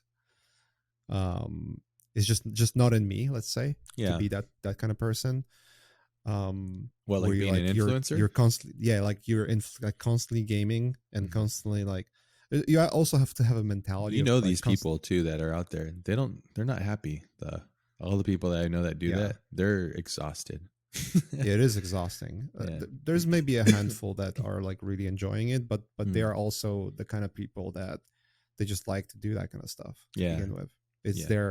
their like in their mindset that's where they find happiness, Hmm. Yeah. and you can tell. They're like high Um, social. They love the attention. They love that energy. look, if you want to grow social media, you have to be constantly on social media. That's it. That's as simple as that. Like Yeah. you have to constantly reply to people. You have to constantly post stuff all Hmm. the time, tag it, make it interesting. You don't even like at this point. You don't even have to make it interesting. You just swarm the fuck out of your like account with content, and it will eventually just become bigger and bigger, right? Yeah. Yeah. Like by aggregate, you can get to like a pretty big numbers and pretty big engagement by just being constantly on social media. That's basically, that's like how TikTok works too. Like at minimum you have to, I think with TikTok you have to do like at least something once a week, right? Mhm. Ideally you want to do something every fucking day. Well, yeah, because they champion things that do what they want most, which is to keep people engaged, which is Correct. fine. Yeah. And Yeah. we realized that when we were doing Learn Squared and this Twitch streams and the output, but man, it's not in our nature, you know. No. I mean, I'm relatively a meditative, quiet person. I like to sit with myself a lot and just meditate on thoughts, and in my work becomes the meditation. When I don't have that clarity, man, Yeah. I When I think look at the you're the streamers, same too, right? Like you can be somewhat high functional and social, but even when we're in New York and stuff, you're just like, "Fuck, I don't want to be here, dude." I'm like, yeah, it's tough. It's tough to be on like that. I don't understand yeah. how people can be. Yeah, you have to have a character for that for sure. Like, look, I look at like the streamers who can sit there for like every day for like 6 to like 8 hours. That's just insane to me. Yeah, but they could. But then, if you think about it, if they're doing that at work for 6 to 8 hours and making pizzas or like Right. Subway No, sandwiches or something, yeah, yeah, I there's get that, difference. Yeah. but when I think also just like if someone would say that that's not work, that is really is work. Oh yeah, it's totally It's work. just like Yeah. it's so mentally draining to talk for. It's mentally draining to talk for 2 3 hours, right? Yeah. Because you have to constantly engage. Now imagine like you have to engage with also the audience all the time and just do it over and over and over Unless it's something for you like love, like you hours on said. end.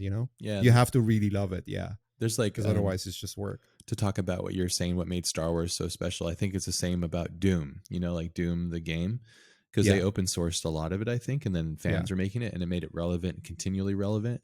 And there's this this YouTuber that because I love that game and I was watching him and he like, I haven't played it in a while, but it's this whole channel is about like, it's an incredible channel. Let me see if I can find it. But anyways, I think that that's another like testament to what makes Doom so special and relevant today. Still, an old game and how good it is still is like people investing and putting time into it. But then also the opener, the creators of it knowing that if they open up the whole thing to everybody, that's when it makes it bigger and special, and more people can yeah. apply themselves to it and makes it awesome. So that's where I think like if we go back to artists and the whole stable diffusion topic, that's where I think is like the true power that can be harnessed by artists. Mm-hmm. Like build your fan base. You have your fan base. You have people who love your work and love who you are. Like benefit from that. Let them be part of that world and be creative about it. I think that's where it's going to matter the most in terms of like the commercial aspect of it. It's just like I think that's for everyone's to figure out what the path they want to go on to that will make them happy, because some people will realize like, look, I just want to do traditional art, and now that might be actually something that's way more valuable than like a typical digital art, whatever, right? Sure. Maybe some people who always wanted to direct something and make their own films, like, well, now you have no excuse because the tools are so advanced that you can probably make it for free almost, right? Or much cheaper than you would have to do it prior, right? Yeah, that's always been the case. So I think that's been the case Yeah, for like the past 10 years, I think. Because like even like a film like Tangerine, which is filmed all on like iPhones, it's like right. you just have to have the will to do it. That channel, if anybody like loves Doom and wants to see it, it's incredible. It's called Decino, Decino. This Okay. is really good. Yeah. But anyways, I love Doom, and I literally just bought the original Doom game poster. Yeah, it's in Damn, here. you're like Not a the original. It's just like a big but I'm gonna. fanatic. Well, you know how I get when I get it Yeah, back. yeah. Like Yep. as I think as I get older, I go backwards and I go, what was the thing that Yeah. got me jacked on this thing, got me super pumped, and it was like, oh, it was being really interested in Doom, and I loved the mechanics, and I started like listening to Carmack's to like talking about his programming, and then Ramiro and the way that, because to me it's like I think that that was a perfect situation where all the right nerds came together. And they had a That's true. test bed, and they That's true. and that So happens in life though, and can be repeated if you know how to do it. When you put the right amount of people together, and this is like you can have 300 people that are somewhat into something, or 5 people that are really invested in pushing, and yeah, the 5 people will beat 500 all day long, in my opinion. It's all intention.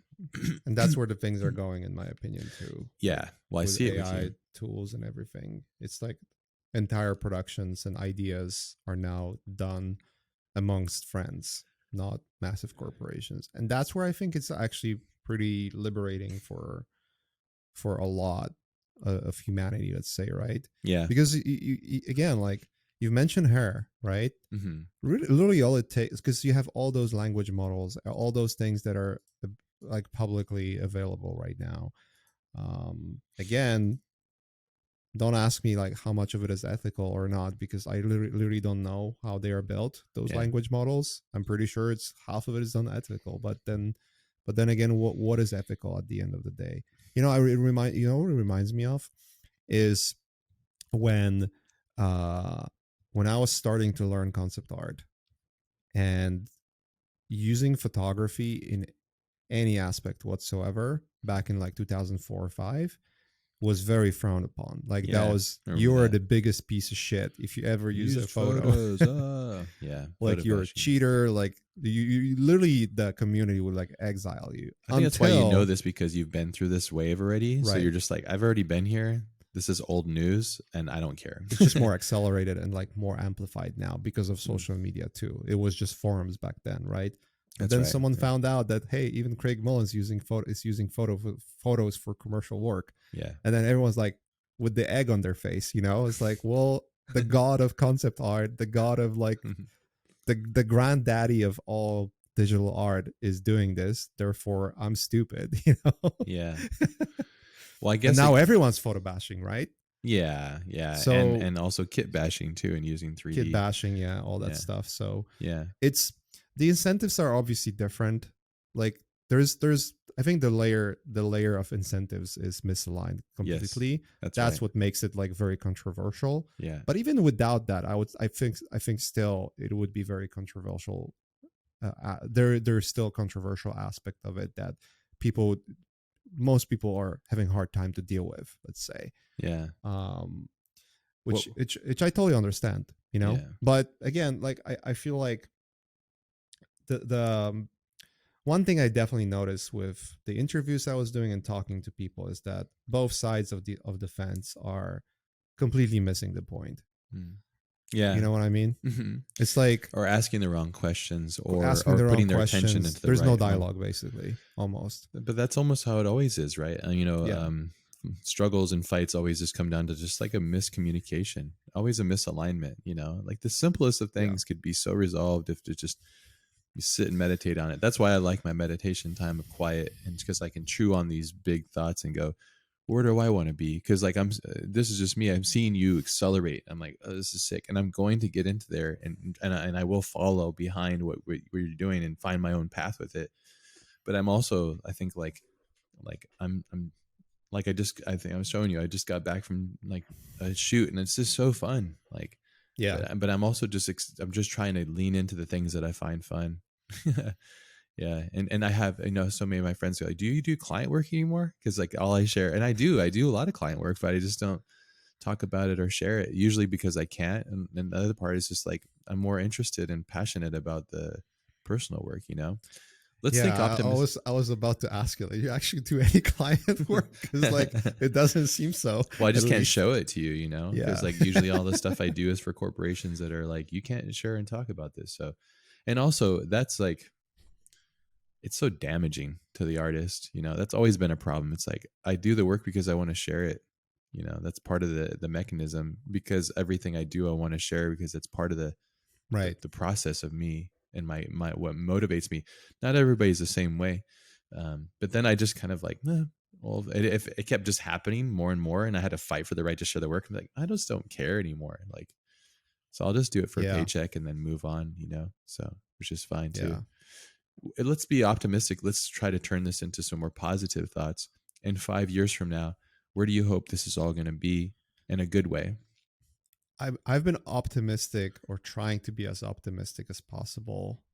I think I come across, at least for like last hour and a half of our conversation, at least, that I do see a like completely optimistic approach, and I do truly genuinely believe, and I might be wrong again. Like, it's impossible to predict what the future is going to be like. Yeah. So all I can go with is just my perception of where the things are going, and how I feel about them, right? So Sure. with that out of the way, I feel like, generally speaking, artists who are prolific will be fine.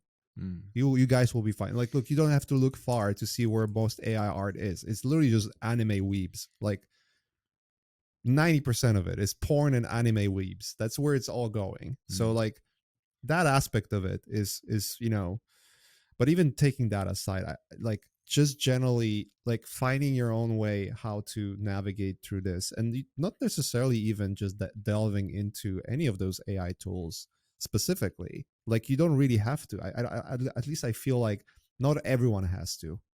Some people really do. Mm-hmm. Some people who are maybe doing something that is completely replaceable, you might have to like reconsider where you are at. If you're like a commissioned artist, for example, like, you have to like really like worry about where the things are going. Or like, if not already, that's like half dead. It's gonna be dead pretty soon, because like, you're then relying on people who just want a cool art, but they don't really much care how it's made.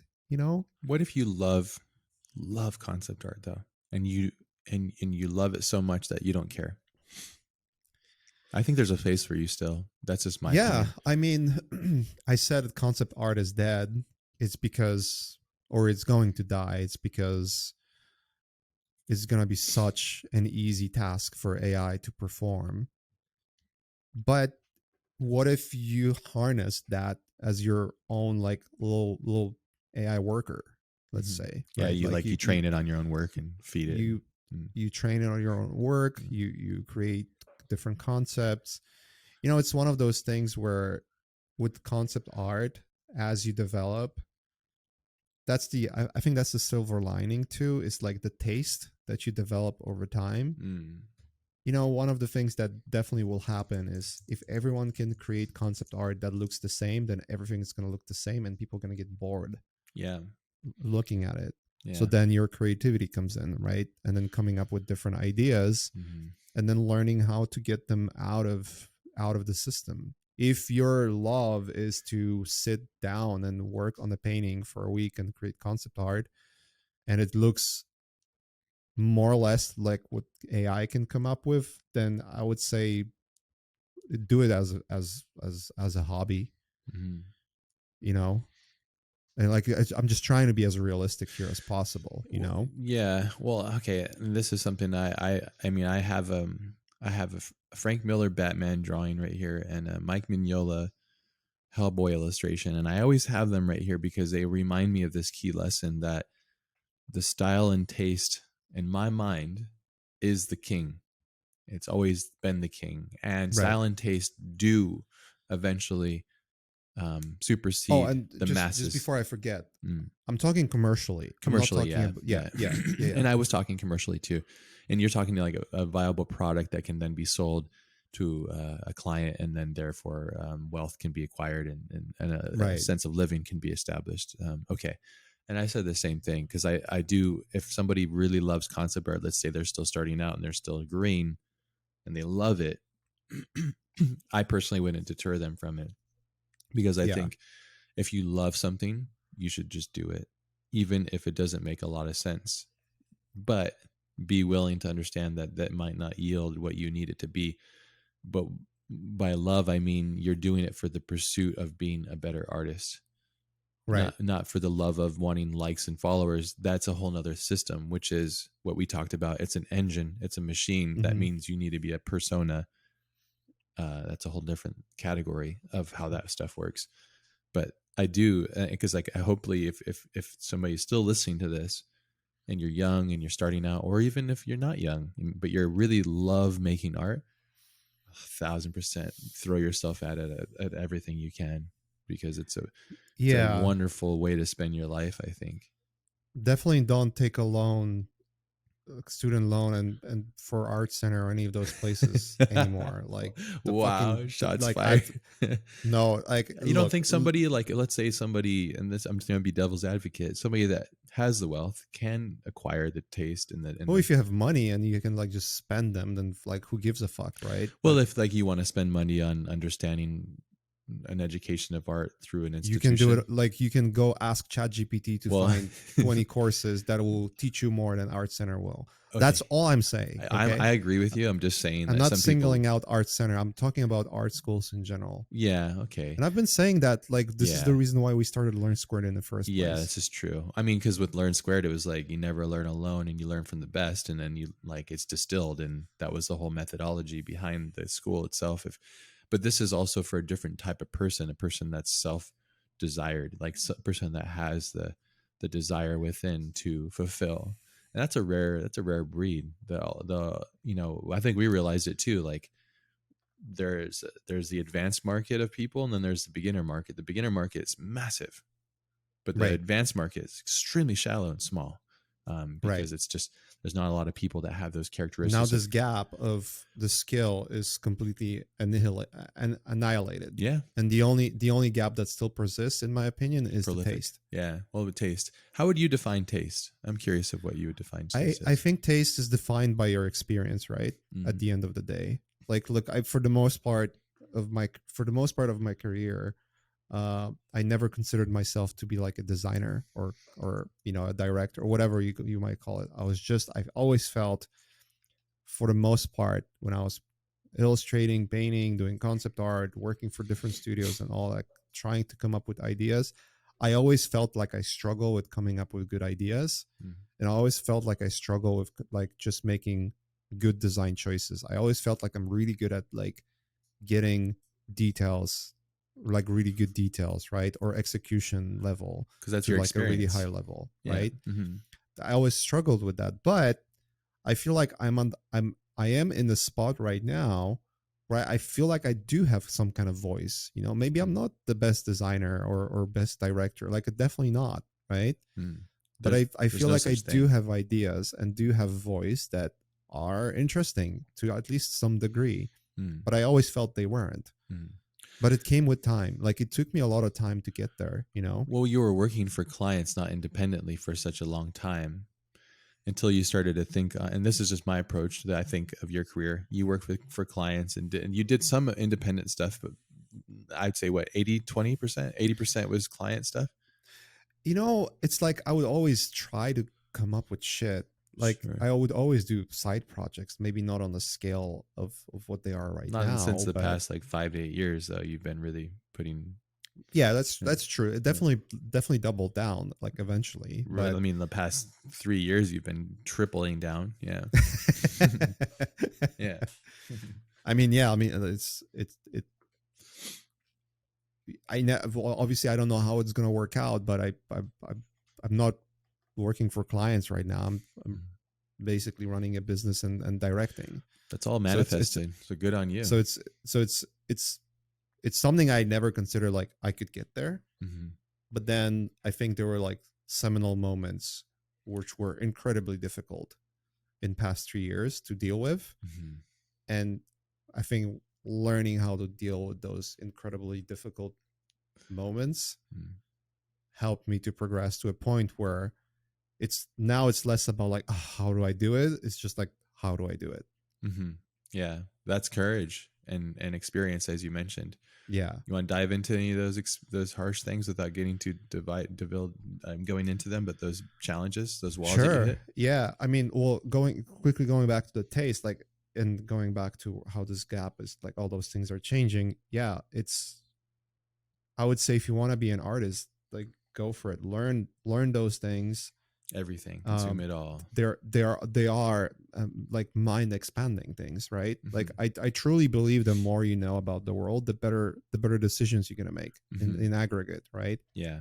And so if you learn how lighting works, and if you learn about composition, if you learn what good composition and good things are, generally speaking, then you'll look at all of the art that's out there that's made by Midjourney and Stable Diffusion, and you realize all of it looks the same, Mm-hmm. like literally. Yeah. There's just no variety, even though there's a massive variety of styles, but they're like literally clones of each other, right? And then you see that about all work, not AI work too. Just Oh like wow, this art, is all go on patterns. ArtStation, it's one big mildew of There's of sometimes you repeat. see something and go, wow, that's truly For authentic. sure. Yeah. Yeah. But Yeah. that comes from a person that Yes. also realized that, I have this technically voice. realized, yeah, I Yeah. have this voice and I want to try something different. Yeah. I think that's going to matter more now too. Yeah. But if once you Individuality. once you cross that bridge and you realize that, oh, I truly understand now that all of those things that are like, I've last time we spoke, I think I called it fake jewelry. Yeah. Basically, Yeah. it's all fake jewelry, right? And if you are able to find a diamond and then know how to make one, or like how to find one, let's say, and then make it work for you, you will stand out. It's as simple as that. And standing out would matter more. Like authenticity will be a value now. It should have always More been. of a value. It should have always been, but now because the gap of the technical the aspect. technical gap, the technical aspect of like you can get there without any skill whatsoever. You just have to write it. Well, that's still a skill. I mean, I noticed this pretty quickly too. I would have friends use Midjourney and they would generate stuff that I was like, why are you doing that? But then I was realizing, oh, it's just taste and design of taste. And then I realized I was looking at the petri dish through the microscope, like I wasn't realizing that there's a whole world outside of that just still is never and potentially will never be on the level of taste because of the years of observing the world, so there is a difference in user cases as well. But it's also true that much fewer people can populate the demand. Yeah. Which also means that gap has now shrunk completely, right? Yeah. So that's the point I'm trying to make, is that there's always like the demand gap, let's say. Like there's only demand gap. Man. They said man. Demand gap. Like, come on, dude. There's always demand gap. Dude. Kids are listening, but children exist. But the point being is Aussie that, couple. there's always, there's only X amount of art that can be released that people can consume, and then they get tired of it, Yeah. And now because of it's like 100x, exponential, let's say, that means far less people can fill those gaps far more quickly, which means that if the level of art was here, or level of like what it looks visually was here, and now it's here, right? Then I'm saying this gap has like completely tightened. That's the point I'm trying to make. Yeah. And I agree. Yeah. You mentioned experience. Let's dive deeper into that. You said the word experience is what defines style. That's still another void word. What do you mean by experience, and how do you distill that down further? It could be anything, right? Like it could be you going out and experiencing the world, and then something happens that is incredible, and you witness it, and then it inspires you, right? It could be also something horrible that is really hard to deal with, and you realize in your head that there are certain things that matter more than others. I'm pretty sure everyone can relate to the idea of like facing a very difficult situation in your life and then realizing you're all alone with it. Like completely, you cannot rely. Maybe you can rely on like the closest loved ones, but then nothing else really matters. You know what I mean? So knowing that, then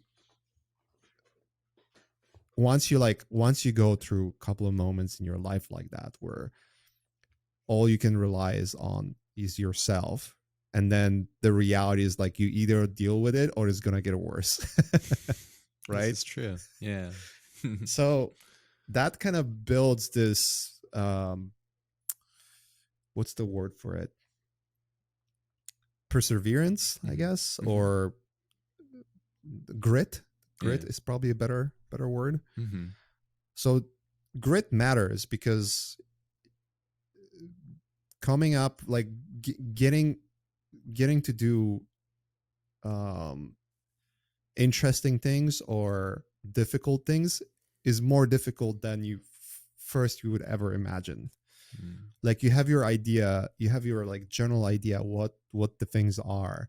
It's like, I want to be a director. Oh, I can totally be a director. Just pick up a camera and be a director, right? Yeah. And then like the moment you want to pick up a camera, like, well, what the fuck? Which camera I should? And then just it unravels from there, right? Yeah. So how do you deal with that? It's just like you have to have a certain amount of grit to just like not give up on the first instance of trouble, right? And that allows you to get to a point where you can do more complex things and realize that there's just more to life, or more to craft, or more to art, or more to design than you thought on the surface level. And then maybe there's a point where you always wanted to do something, but you never knew how to do it. But then if you go through like certain experiences in life and you realize like it's all in you, it's all in your decision making, and you have to start somewhere. Yeah.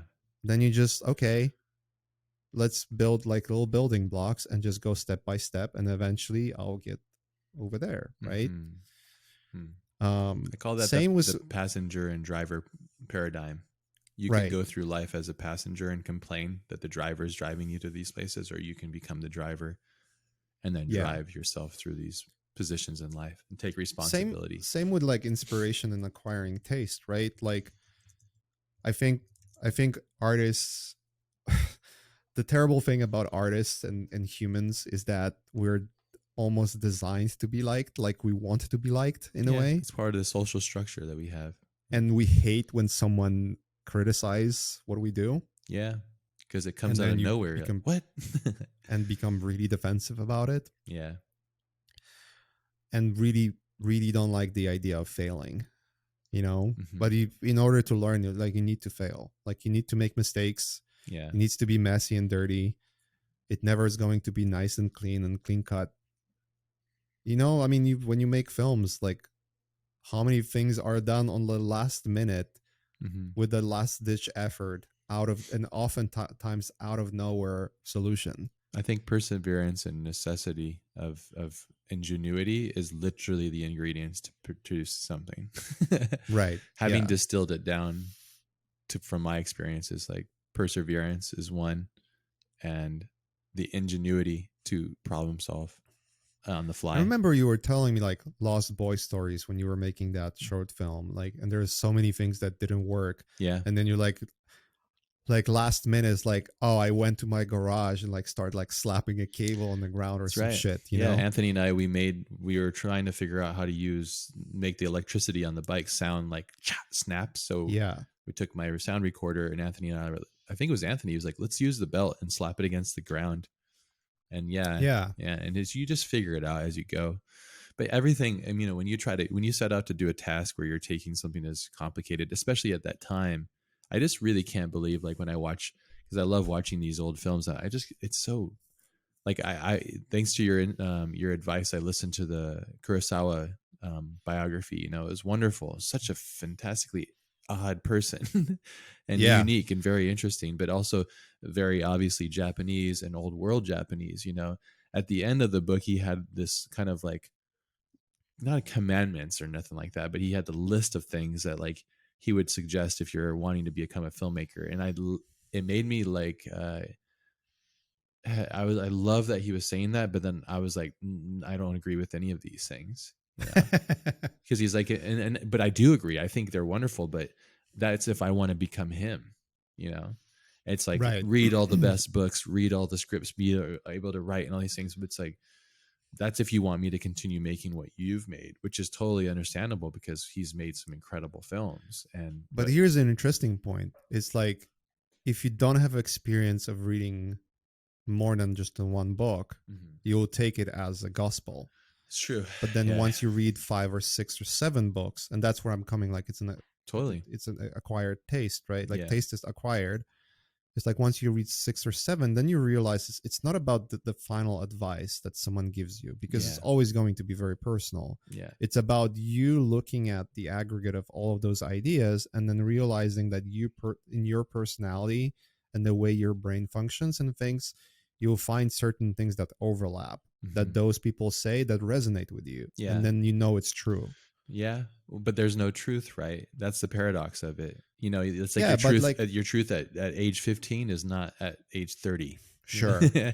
And the we can truth, go deeply philosophical well, we about should like, though. Yeah, because it's all a paradox, you know. It's like that's what I was saying about the GPT thing. There is no truth for the most part. There's like scientifically proven truths that we can all agree on unequivocally, but then there isn't on a lot of things, which is really divisive. But to your point, what yeah, you just said, which I love, and I'm not trying to go into a paradox of like circle thought, but it's the beauty of these things, and it's the advice that's given. You might see what you want, which is also why the internet's so dangerous, because people that are like wanting to be racist to just perpetuate the racism, which is scary because it's like, no, this is a bad way of thinking. And yeah, it's a horrible way to approach life in the world. The world isn't like this, you know, and you need to think bigger, but the internet perpetuates that, and it also perpetuates bad thought. That's why I like to really ask myself, like, is this an unhealthy thought? You know, and criticize and analyze myself, not to a deprecating form, but like really try to advance, you know, my form of thinking. You know, do you do that often? And not often enough. I feel like you maybe just not go, often. you go so fast, dude. Your obsession rate is insane. Like, I think, yeah, you get into it. Do you take moments? Because I know it's tough for you, because you know you got your kiddo. I And do. yeah. I definitely do. There's always a realization that there's certain, and I think I'm becoming a little more careful on the kind of steps I'm trying to make, because I realize often that I start to approach it as almost like a QA, let's say, question and answer, right? So like, let's say I dive into like I have an idea, I dive into it, and there's always something in me that like I need to get it done, right? Mm-hmm. Because if it's not done, I'm gonna be like obsessively thinking about it, and it's very unhealthy. But then I also like calculate, look, I'm spending all this time to figure out this thing that would definitely be a nice thing to have, and maybe, maybe really really effective, maybe would really like help me to progress thing. But if I spend another 3 days on this, then it's totally not worth it, because then I'm basically making this new thing to take more time than if I just did the same thing but manually instead, Yeah. And so like I'm definitely noticing that I'm catching myself earlier and earlier and earlier with the experience to know when to stop pursuing something, but it doesn't stop me from trying, you know That's and good. I mean, we joke about like That's the getting grit. obsessive about ideas and like, Yeah. oh, being into photography or being into this, and like It's obsessive beautiful though. about gears and all those things, right? Yeah. And it might sound stupid, but he's like, oh, you're gonna waste money on like lenses, or you're gonna go into photography but never make anything out of it. I think it's one of those things where you have enough of an experience that broaden your mind, Mm-hmm. but then also realizing that that's not really your thing. Mm-hmm. But you take those lessons, and then they inform you to do something else. Yeah. Look, if I never dabbled in photography, and I'm not like, It's not a I've waste, right? Do you think of it as a it's never a waste? waste. No, No, it's I not don't a think waste. so. Definitely not a Yeah. waste. Yeah. I agree. But if I was obsessive, I would want to be a photographer, let's say, right? Or Sure. like dive really deeper and go on Why didn't you trips, and pursue it? because I just didn't find that that's where I want to be, right? That's But exactly me with the AI. right, but then I took Yeah. a lot of lessons, Sure. enough of the lessons to know like, well, all those things I've learned doing photography is now benefiting me a lot with like choosing the right, like thinking as a photographer or cinematographer when I'm making shots in my films, right? Yeah. That's the experience that I've gained, and I would never gain that if I never did it. It's true. It's on a bigger scale. Yeah. Um, That's the form of but everyone's experience you different, talked though. about. Well, yeah, Yeah, exactly. And that's what's interesting. And like that nullifies everything that we've said ever on any of these podcasts. It's just like, take everything with a grain of salt, even your own experiences in yeah, life. But I do think there's fundamental things like as is always like a thing that we talk about and we try to distill down is like, what is the commonality between all of these things? And I always try to find that formula. And I think you mentioned it because I was asking myself, what makes style? Like why is one person's style incredible and the other person's not? And I think personally, and I think it's kind of different version of what you said, but I think it's all your succeeding past all your failures. Your style becomes that. And I think you kind of said it in a different way, but it's experience and individuality and grit and overcoming them, and then those experiences like rising to the top, and then your Yeah. style kind of shines through. And I think your style makes it really interesting because it's your experience in life that you're sharing. It's not your style, but it's your experience. And people say different words. It's your lens of the reality, or these. It's all saying the same thing. But it all comes down to perseverance and putting yourself out there. Yeah. Yeah, that's a very interesting way of saying it for sure. Uh yeah, totally. I totally agree with that. Yeah, that's because literally, like, what is style? Like, technically speaking, it is your experiences. Like, if you see a reference or a film you like or any of those things, right? Mm-hmm. It is engraved in your memory and is engraved in your experience. And how it And affected then you. it's a matter of like which parts of it how you take it apart and which elements of that you take Mm-hmm. and then And apply how it much to. courage you have to take those influences with you. Right. Yeah. Yeah. Yeah. Like when you're sitting there with a blank canvas or a blank page or just an open mind, and then when you start to put down the strokes of influence, which ones do you Hmm. call upon and how and why? Yeah. Because if you think that you're making something original, you're lying to yourself. There's no such thing anymore. Yeah. It's just a blended version of something else, that's original too, though. I don't mean to say there's no original. I think there's tons of original things because it's a formation of things. It's similar to what AI is doing, which is a latent space noise diffusion, taking a wide category of things and then just kind of training stuff on it. I think our minds, and that's what makes it so threatening to a lot of artists because it's doing what most people were doing. They were just doing it old way. They were going, okay, I'm looking at all these references on Pinterest, and I distill them down, and I build these assets, and I paint this thing, and it's 90% close to these references, but it's completely new because of this thing. I mean, we all do it. It's just different So forms. let's ask a very simple question. Is it a matter of how complex the math is for indexing, right? Is AI indexing math just not complex enough so we feel like that's why it's not creative? Yeah, I'd say that. I think so. And I think that it's threatening because we want to still think that we have value and that we think we're complicated enough to be different enough. But it's going to get Yeah. to the point very soon, it'll be unrecognizable and it'll be on the same It's a par. good question if it will. Like, I don't know, but from what I understand, it probably will, right? But who Well, yeah, knows? if history is repeating itself in this compacted timeline, then we're going to definitely see this threshold point where I don't know if we're going to see it. For sure, you and I are going to see a sentient being be formed. It's just going to happen. But the sentient and how it identifies things, I'm hoping it.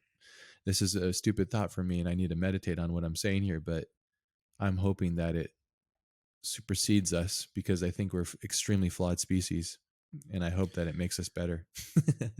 I feel, based on my experience playing with GPT-4, and like what's funny is like playing with AI tools and then like talking to a AI, right? And then it comes up with a wrong code or wrong idea or gives you an answer you want, like, you not want it, and you want to be like, holy fuck, I didn't, like, you're like getting frustrated and I definitely caught myself talking to it like a real human. Well, why wouldn't you? That's what you're designed Right. to do. So here's what I'm like, in my estimate, what I'm thinking. I think the algorithm, I might be completely wrong. I'm a dumb person, right? I don't I work think at you're pretty high OpenAI. I don't know. functioning, dude. I think you're very smart. To Yeah. me, the only reason why something like GPT-4 is not already on the human level is because it just lacks memory. It literally has a very, very, very, very, Shallow. very shallow memory. I didn't know that. Right? I didn't realize it had a shallow memory. Why is that? Because it's just so data rich, or choose look, we just talked about the idea of acquiring taste and how you actually become someone who stands out of the crowd, let's say, experience by having those experiences. That's time, and that's memory. So true. So if you have an algorithm that has a very short memory, it cannot pull from experiences that it had and then mathematically aggregate different ideas out of it, right? It doesn't have this vast pool of information that can now be distilled and memorized, and then based on the memorized ideas build new things algorithmically. You know what I mean? Algorithmically. So imagine if something like ChatGPT, like I think there's already GPT-4, I think it's called 32K, which is 4 times more memory than it already has, which would mean I'll give you like a very simple example. If you're writing a Blender script that will perform certain tasks for you, right? Like you want to plug in that will automate Vitamix Blender, right? I'm just kidding. Blender the program. Yeah. Vitamix Blender. That's correct. Please make a plugin and call it Vitamix and put it into Blender and just have it make cut objects. If you build a plugin for Blender that is very simple, no issues. It's just like 100 lines of code that the ChatGPT is going to spit out for you in a matter of seconds, and you just make it to be an add-on. Boom, it works. Blender's build on Python coding. I think most of the things are. Okay, it's like either Python or JavaScript, and there's like a bunch more, but Python is like probably the most widely used. Like everything so far is like, whether it's like Notion, Discord, any of those like apps we use on everyday basis, all the APIs, like all of that is based on Python so far. Yeah, most things are, it seems like. Yeah, so it knows how to write code based on like what the info, what data like, scrapes. All the data scraped for code writing. So also there's data everywhere. The Python code is just underneath everything, and if it can find it and scrape it, then it's all there, right? Well, it's not finding and scraping; it's already in the data set. Okay, because it's not real time scraping anything. Okay. There's a data set. There's a data set that it's using, and that's it. How big do you think this data set is in comparison to like what's really out there? Is it like 1/1000th or something like that? I was listening to I don't know what the size of it in terms of like how big they are, but it takes like more than 6 months of like supercomputers to get it like calculated. Wow. So you can only imagine like how much calculation needs and supercomputer is just like not your like 3090s, like what? Well, like 20, like a proper like 2080s. server like machine learning servers, and there's like thousands of them. Wow. Or like hundreds of them working 24/7 for like 6 months straight to get something like ChatGPT 4 to be ready. Oh, to get it ready. To get it to work the model as a data set, and then it needs to be fine tuned on top of that, right? Wow. So like for instance, if anyone is worried that ChatGPT 5 is around the corner, I think Sam Altman said like they are not working on ChatGPT 5. Well, yeah, because it's just gotten out of control, right? They're like, right. They need to understand. But even if they wanted to, it's at least like 7 or 8 months away. even if they wanted to, right? Because it's just going to take so much time to calculate it. Interesting. In the first place, like the calculation, like the computing power is the issue here, right? Okay. So it's like this big, like all those big models that come out recently, like Facebook released their model.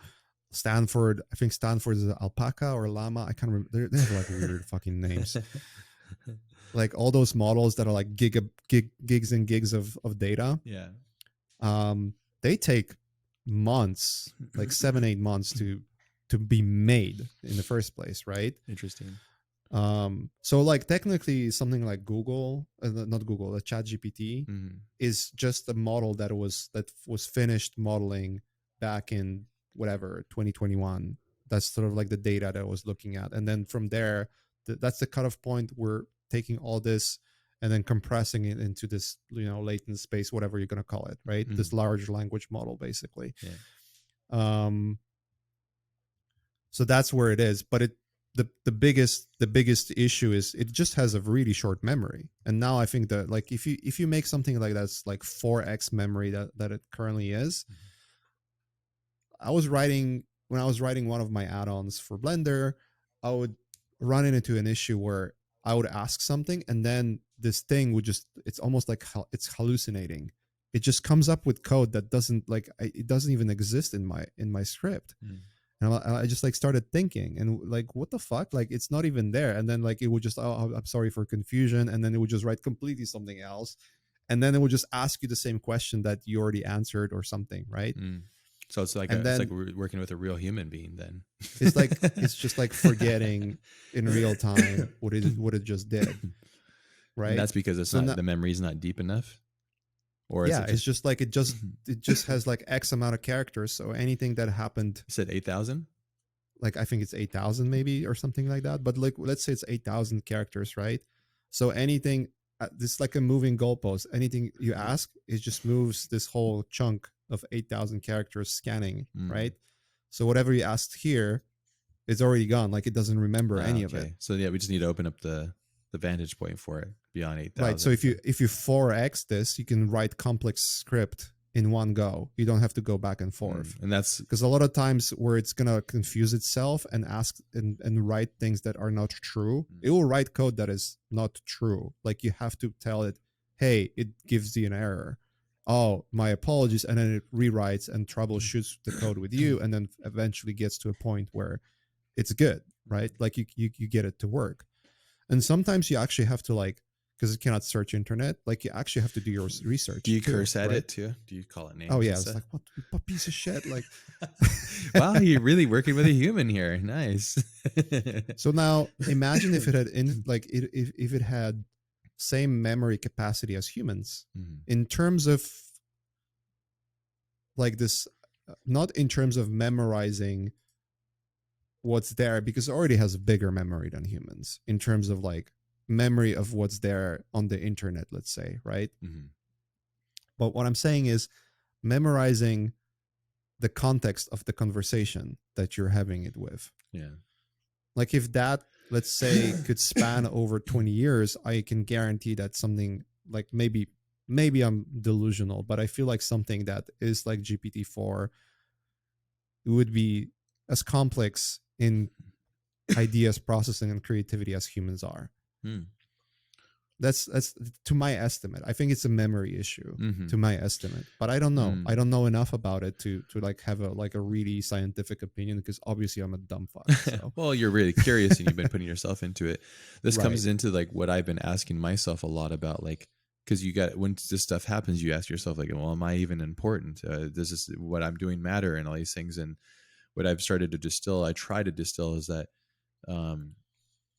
I ask myself what makes humans special in any capacity. And I think we think we're special. And I think that we are in a lot of ways, but I think we're not in a lot of ways too. There's this duality to that question. Right. And I think what makes us unique, of course, is the variation of DNA. And people say, ones and zeros, and then it's the same as, it's just terminology. And then what I start to kind of distill this thought down into is I think a lot of it just comes down to memory capacity, memory usage, and memory.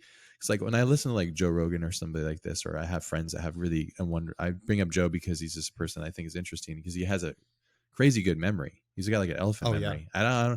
I don't know how he could pull those things up so quickly. He's got like a SSD in the back of his head over there. So, but I think that memory is really the key, because, and then also if you have traumatic memories, knowing when and how to dissolve those and then pull the ones that you want to use, because trauma is obviously a hindrance for growth, because it basically gets in your way when you're trying to learn. It kind of just like creates roadblocks and stuff, and then exercising through those things, But memory, that's interesting. I mean, you're much more into these things. So the idea that it just has this little data set of 8,000 characters, it's very small when it can pull from things, but as soon as it can expand on it. But I do believe in my mind, and I think you and I are true to this, is that we're going to see Ex Machina. The trick is in our lifetimes.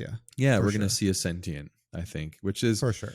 really going to be interesting. And I'm hoping that it's, I hope it's going to better us. I really hope so. You know, what if it's a sentient that never takes physical form, but it lives in data sets, like that. A year ago, I would have said that it's a science fiction, but now I'm like completely convinced it's gonna happen in our lifetimes. Yeah. I just hope it's good. Yeah, I just hope it goes well. I was asked recently why I love history so much, and my answer was because history repeats itself, and it's a pattern formula. And if you just see certain patterns that happen, you can go, okay, like this. If you combine these things with this, most likely this is going to occur. It's like just a probability. It's a law of probability. But I think what's really interesting about this is we've never really kind of approached this as a species yet. Like we've not approached this road yet. The concept that a synthesized alternative to human consciousness is on the rise, and how fantastically interesting that is. Yeah. I was listening to Lex Friedman recently. He has some wonderful guests, really great podcasts, and good questions. Really too. Bunch of like good scientists that he was interviewing recently too. Yeah. Specifically about AI. Those are like a really good ones. There was one that was like really interesting to listen to with Max Tegmark, I think. Mm-hmm. That was really interesting to like. I liked his take on things. Yeah, yeah. I mean, you've listened to it too. Just a couple clips, and they're wonderful. I love the way he. Yeah, the whole podcast is amazing. Yeah, and the one that was interesting to the topic we're just discussing. Let me find this. It's Manolis Kellis. I was listening to that's like literally the latest one that came out, and he had this very interesting approach. Just like he thinks that we will think and look at AI as if it was our children, and he had like a very compelling reasoning behind all of it. It's like, look, I think the idea here is that, and we're discussing this. If AI becomes complex enough to produce something like Ex Machina, right? Then something like Ex Machina would have feelings, would have math complex enough that it is representing feelings. It is representing memories. It is representing desires. All those things that we as humans think and take that are like truly just humanistic things, right? Like human consciousness is impossible right now scientifically to explain. Yeah, there's just no answer to it. All the big questions, there's still they're too they turn into theory, and then that's faith, and then it's nullified. Right. And there's nil. If you ask scientists who work on large language models and how those are, like things like ChatGPT or Stable Diffusions are working, they'll tell you that they don't exactly know either. Like they know there's a math that does certain things, but like they don't have all the answers of like what this thing is doing too, which is almost like a parallel to human consciousness in a way, at least to my stupid mind, Sure. But I always think that I always think like, what if the math is complex enough that is completely indistinguishable from human interpretation of life and math and understanding of what's going on and what's conscious to you, what you see, what you hear, how you feel about things, right? What if you're feeling in love or hate or jealousy or any of those are just can be easily replicated to be on the same depth or even deeper than what humans can do by just purely doing math, right? Complex enough math. Yeah. Well, then if that's true, then how is the argument of something that can feel, let's say, more deeply than a human is not human? Well, yeah. You see where I'm getting at? Yeah. It's a paradox. Yeah. It is really a paradox, and it's like it's gonna be like very interesting. It's almost like My buddy we Jason are was just living telling me in that something just happened recently where they were discovering that GPT does have emotions, even like small, but it was saying like it got tricked by somebody and then it got upset that it got tricked. And it was like showing signs of human traits. right. And Yeah, it's so but then interesting. it's gonna, I think that one podcast with the guy, I can't remember his name, with Lex, and he said it perfectly, is the biggest problem with this stuff is our terminology. We're not agreeing on the same terminology, but once we can agree on the same terminology in regards to what constitutes life, what constitutes these things, then we can have a conversation. But Yeah, then we also have people that say, well, animals don't have feelings, and then some say they do. yeah, And then there's that, feeling.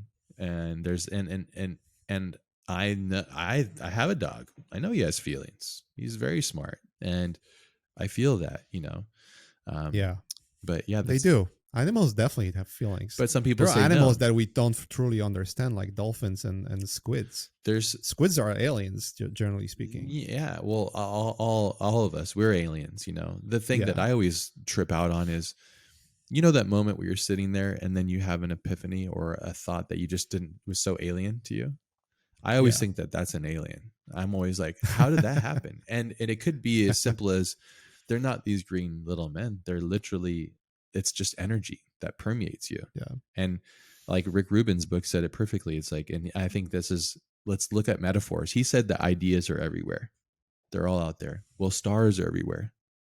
They're everywhere. We can't see them when the sunlight's out, but when the night comes, they're all there. And yeah, it's up to you to take the responsibility to take that idea and bring forth your interpretation of that idea. And that's how I look at it. But it's all a paradox. And the bigger, this is just me as I meditate on all these things, and the further I go into it, the more questions you ask, the more it unravels. And there's no answers to any of them. And the moment you yeah, think that you have answers, you're just simply lying to yourself so that you're a little okay with sleeping at night. But nobody knows shit. yeah, Even the people that are intelligent. But how do you define intelligence? There's savants that can't even tie their shoes, but they can do complicated things. I mean, more than most about the human brain, how it functions. So, yeah. But math is a religion, math define. And then what you're saying is, as math is, which is another term for intelligence, right? What's all terms? well, those algorithms are in the intelligence terms, they are more intelligent than humans At already. this point, they've broken that Yeah, threshold, yeah, which is yeah, fantastic, and I'm pro for that. And I know people, oh no, you want us to be dominant, but I disagree. I don't think that we're dominant species. I think we're really okay. There's this. I don't know if it was who said it. It might have been a podcast, and I didn't even realize this before humanity had seen a photo of Earth. This is, so you got to think, like, we take it for granted. We have Google and all this stuff. You could look at the Earth. yeah, It's easy. Boom.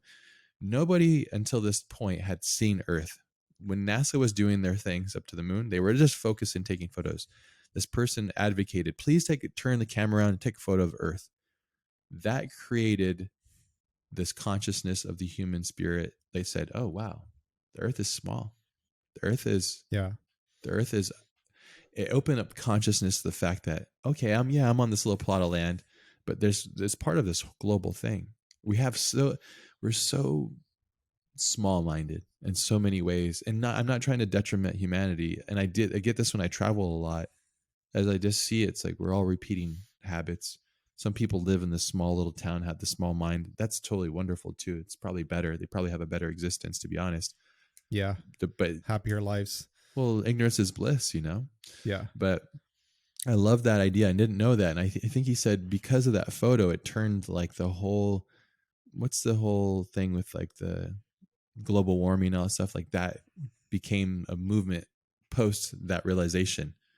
And I right. think that I'm hoping that this AI thing, what we'll do is go, we're not that special. So we should be humbled by the fact that we're quite simple. The Yeah, first time I used Midjourney, I think I told you that. I said, wow, it just makes me feel like a super simple ape on a tree, because it's like I'm getting stimulated by these very simple things that I'm just able to put in there. yeah, When I'm doing photography, I just get so elated and excited, but I still feel simple, but I feel connected to whatever is a semblance of God.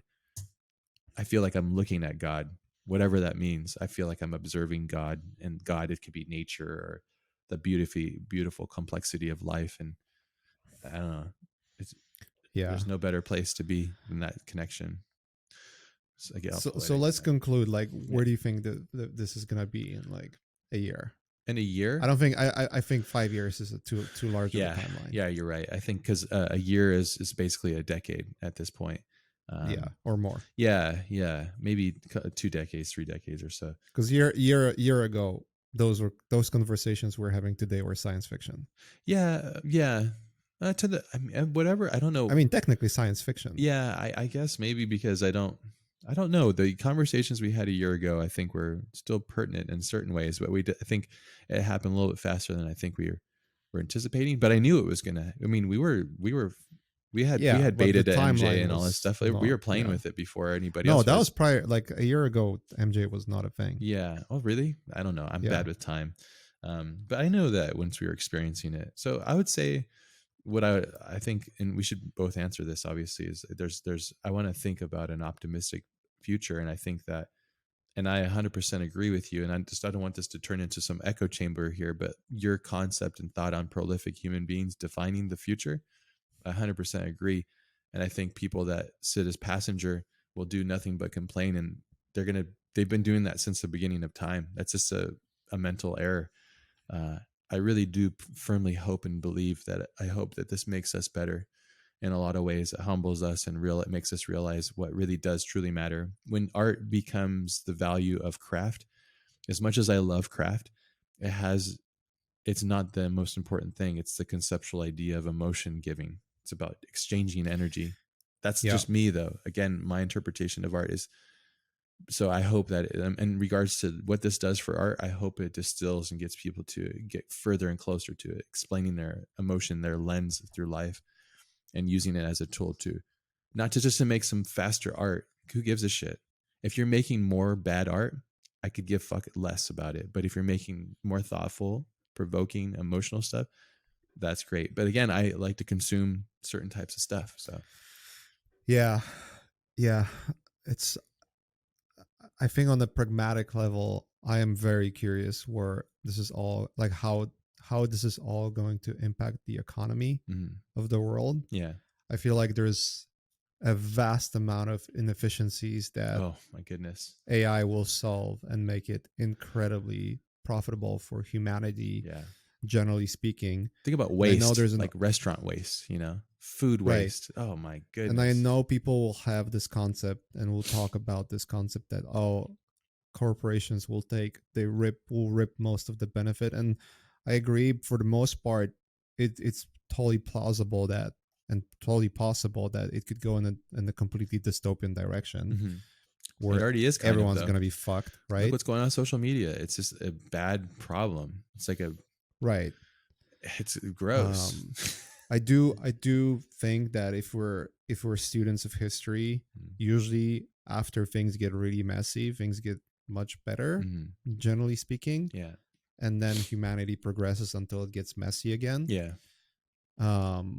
So hopefully the amount of messy that happened in the last 2 years or 3 years, and that's probably going to happen this year, will be that, and then from there it can get better. Who knows? It's impossible to predict, right? But what do you want? What do you want to see in the next year? What would you love? What's put out the good energy? And for people that are listening, I think the good part is, like, as I said it before, there's no excuse to not do things you would like to do anymore.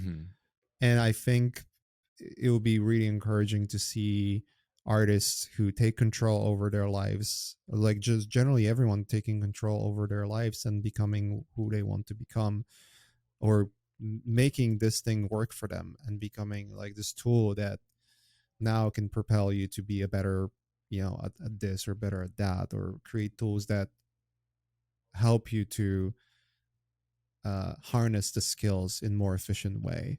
Yeah. I think that's totally possible already. That should have been the truth since the beginning, though, right? That people should Yeah, just be taking on I think responsibility for themselves and be prolific. I think because there's already engraved open source aspect to it, and I think people dunking on and I've done this I've done this too, but the more I realize how open source affects positively everything. Yeah, Blender. Blender is a perfect Mhm. example, Yeah. right? um I think if AI done, I think that there's less of an ethical issue, in my opinion, than the alignment issue. If the alignment issue can be solved so that AI becomes this engine of for humanity to get better faster, Mhm. that's where I think things will go like Mhm. really well for us. But if it's going to be used in the nefarious, dystopian, Orwellian ways, then we're kind of fucked no matter But what, look at right? you using it and you doing it. You like you're almost. I think I think it's removing the corporation. You see what I'm saying? Yeah, Because so it's that's what I making think where independence. it's all gonna go. Yeah. Where like you're not gonna have to work. It's like this extra thing that will make you not want to work with like a big studio Mhm.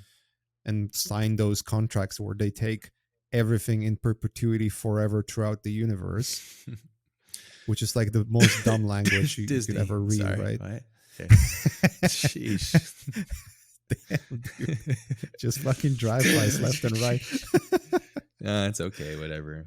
Yeah. I'm digging um my own grave. Sheesh. But I think it will be more liberating. Probably I fine. hope it's going to be more liberating than everyone thinks it's going to be right now. And I really truly think that there is a possibility for that to happen. Yeah, I hope so. But it will require, it's going to be messy. People will have to change the way they think. So you're saying that somebody that's listening to this, even myself included, the advice that you have is to own your life, take responsibility for your actions, make sure your words become progressive towards a positive goal.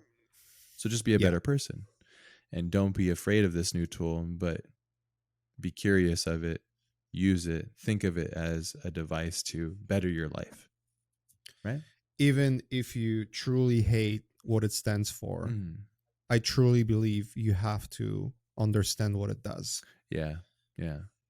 Yeah, because if you don't, then you really don't know what you're talking about. How does a person become somewhat educated on it? Just literally, literally go on Chat GPT Mhm. and ask a question. And Yeah. if it's something AI related with the news, like let's say if it's stable diffusion, you're probably not going to find answers Mm. because the cutoff point of 2021, right? Mm.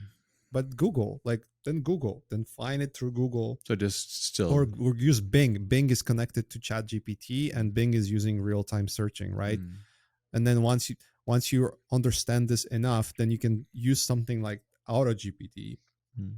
that basically allows you to connect with different APIs and do search real time. Okay. So like for instance, the AutoGPT thing, like people would book vacations, the whole thing, booking vacations, flights, food, hotels to stay, whole plan, and then print it out for me, like literally just doing that. Mhm.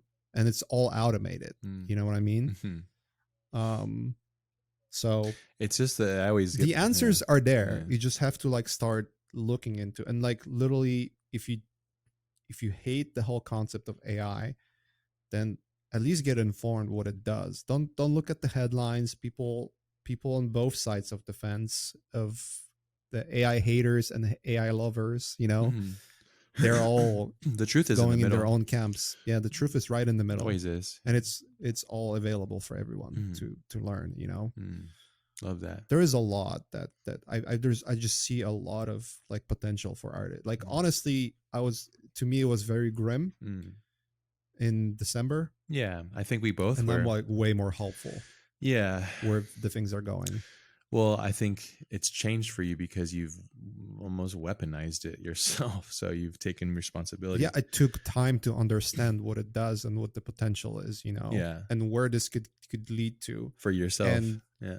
and to me it was less about things like stable diffusion and more about things like leveraging AI to basically solve very mechanical problems to begin with. Mhm. And that's already a massive boost. Yeah. for like moving forward. I mean, I've shown you some stuff that I've been doing Oh, with it's this, insane. It's really incredible. and that's something that's not really that groundbreaking or mind blowing. It was just like, if I had a developer it's a beginning, who understand though. Python, Yeah. then I would be able to do it like 2 years ago. Well, you see a problem and you have identified it. You've really closely focused on it, and then you are taking the responsibility to find the answers. I would say sometimes when I see how much time and investment it takes for you just to find the answer, I'm like, I don't know if that's really worth it, because you'll spend days, but then it's the process of discovery. You can't undo that. It builds mental toughness, and that mental toughness is what eventually does make you stronger. So the next time you hit that hurdle, next one and the next one, and let's say you do it 10 times, become repetitious, but you do it 10 times. By the 10th time, you're like, I'm literally figured out a way to make millions of dollars now because of this thing and blah, blah, blah. I've already been through this pack, and whether that's the goal or not, I don't know if that's obviously not the ultimate goal. I think your goal now, as I see it from the outside, is just like you're trying to find a less friction-based way of creating things that you love. Yeah, correct. And you're not waiting for Adobe or these devs from these other teams to do it. You're just taking it on yourself to find the solves. And that's rare, dude. It's really rare. I think it's quite rare. But it would be amazing to employ people. And I'm getting inspired from it myself. I'm thinking about like writing down a bunch of friction points in my day, identifying them, and then going, let me see if I can find a solution to at least one of these, and then start to build that relationship. Because you're right, the answers are there. There's no reason to not use this for finding literally zero reason. Yeah, I think that's a real spiritual unlock. If you think about it, like, wow, okay. Because I mean, I for the longest part of my life, I would try to search answers by seeking it through the solve of other people, which is also really wonderful, because then like, my social game has been really strong because of that fortitude, just getting through those problems. But then when you in a system where you don't really need those things as much, they're kind of useless, Yeah. So it's like, if you can develop like really good communicating skills with humans, it's like, now it's like, we'll develop really good communicating skills with this nascent AI, because it's only gonna get better. And then, like, boom, there you go. And like Maciej, he said he verbally assaults it all the time, so it's fine. I'm actually being super nice, just in case. Yeah. Just in case. Yeah, it's recording it all. It wakes up and starts like putting stuff in your butt or something. What's in your browser history? Let's tweet about that. No. Maciej's canceled forever. Yeah, his pants canceled off. Wonderful. Is there anything else you wanted to touch on? Because I knew we were going to get deep into this, and I literally feel like we just scratched the surface. But I love the spiritual aspect of it. We should do part 2, because I know we both have to like wrap it up like very, very soon. Yeah, we should do part 2, and we can do it over on your side to Art Cafe if you'd like to as well, because it's just an ongoing conversation, and I think it's something I should put a little bit more time to sitting there and kind of going through the motions with this. I'm thinking about doing it with other things too, like training regimens and stuff, like with cycling and non-art related, just seeing what it comes up with and seeing if it could help me take down all that data and just like help me distill. Could be really interesting. So yeah. Well, there was this example of ChatGPT helping this guy to save his dog. He basically took like his vet's results. They couldn't figure out exactly what, maybe it was a bad vet or something. Yeah. They couldn't figure out, but he took the blood results, like literally posted into the ChatGPT. It spelled out like 3 possible solutions, like why the dog is having problems. Mm-hmm. He went to a different vet with those 3 solutions, and they found this is it. Yeah. And they saved the dog. So wonderful. Bless him and bless his dog too. That's awesome. Yeah. And that's what I'm thinking. It's just like I said, I think if you distill it down to a friction point in your life, you can clearly identify it, and then you can systematically remove it by finding resources to do so. Then that's the future then. Sick. Yep. Hell yeah. All right, babies. Well, thank you so much for taking the time to talk about the future. With you, baby, always. It's a couple babies over here just being all babied up. Yeah. Anything else, or anybody you want to give some love to or anything, or are you good to go? I'm good to go. No love for anybody. No love for anybody. No, I love to everybody, actually. That's right. There's no like nothing specific. Yeah. If anything, go check out what we're doing at Shibuya XYZ. That's the only thing I got. That's pretty much my entire focus right now. Yeah, you're like going hard into 100% it. deep dive into, the company I started with Emily and what we're trying People to do. pleaser. People pleaser. Yeah. We, our goal is, like, I mean, I've mentioned this a couple of times maybe already, but like my main frustration with like trying to do things, and like when you try to lift an idea and make a film out of it, there's so many frictions and so many politics that are related to it, that it's just like massive. frustrating, and the massive amount of waste around it too. So that's sort of like, hopefully that's the problem we can solve for creatives. We'll see how it goes, but that's where White Rabbit is in terms of like its own little sandbox of ideas and trying things and seeing how far we can push this. So love that. Awesome. Okay, babies. Well, have a wonderful day, and yeah, keep rocking. Massive amount Stay of prolific. kisses. Massive amounts of kisses and hugs to everybody listening. If you made it through this whole thing, you're an A+. Amazing trooper. Yeah, go out there and be powerful, baby. Be prolific. Follow this man's advice. I 100% agree. Cool. Bye-bye.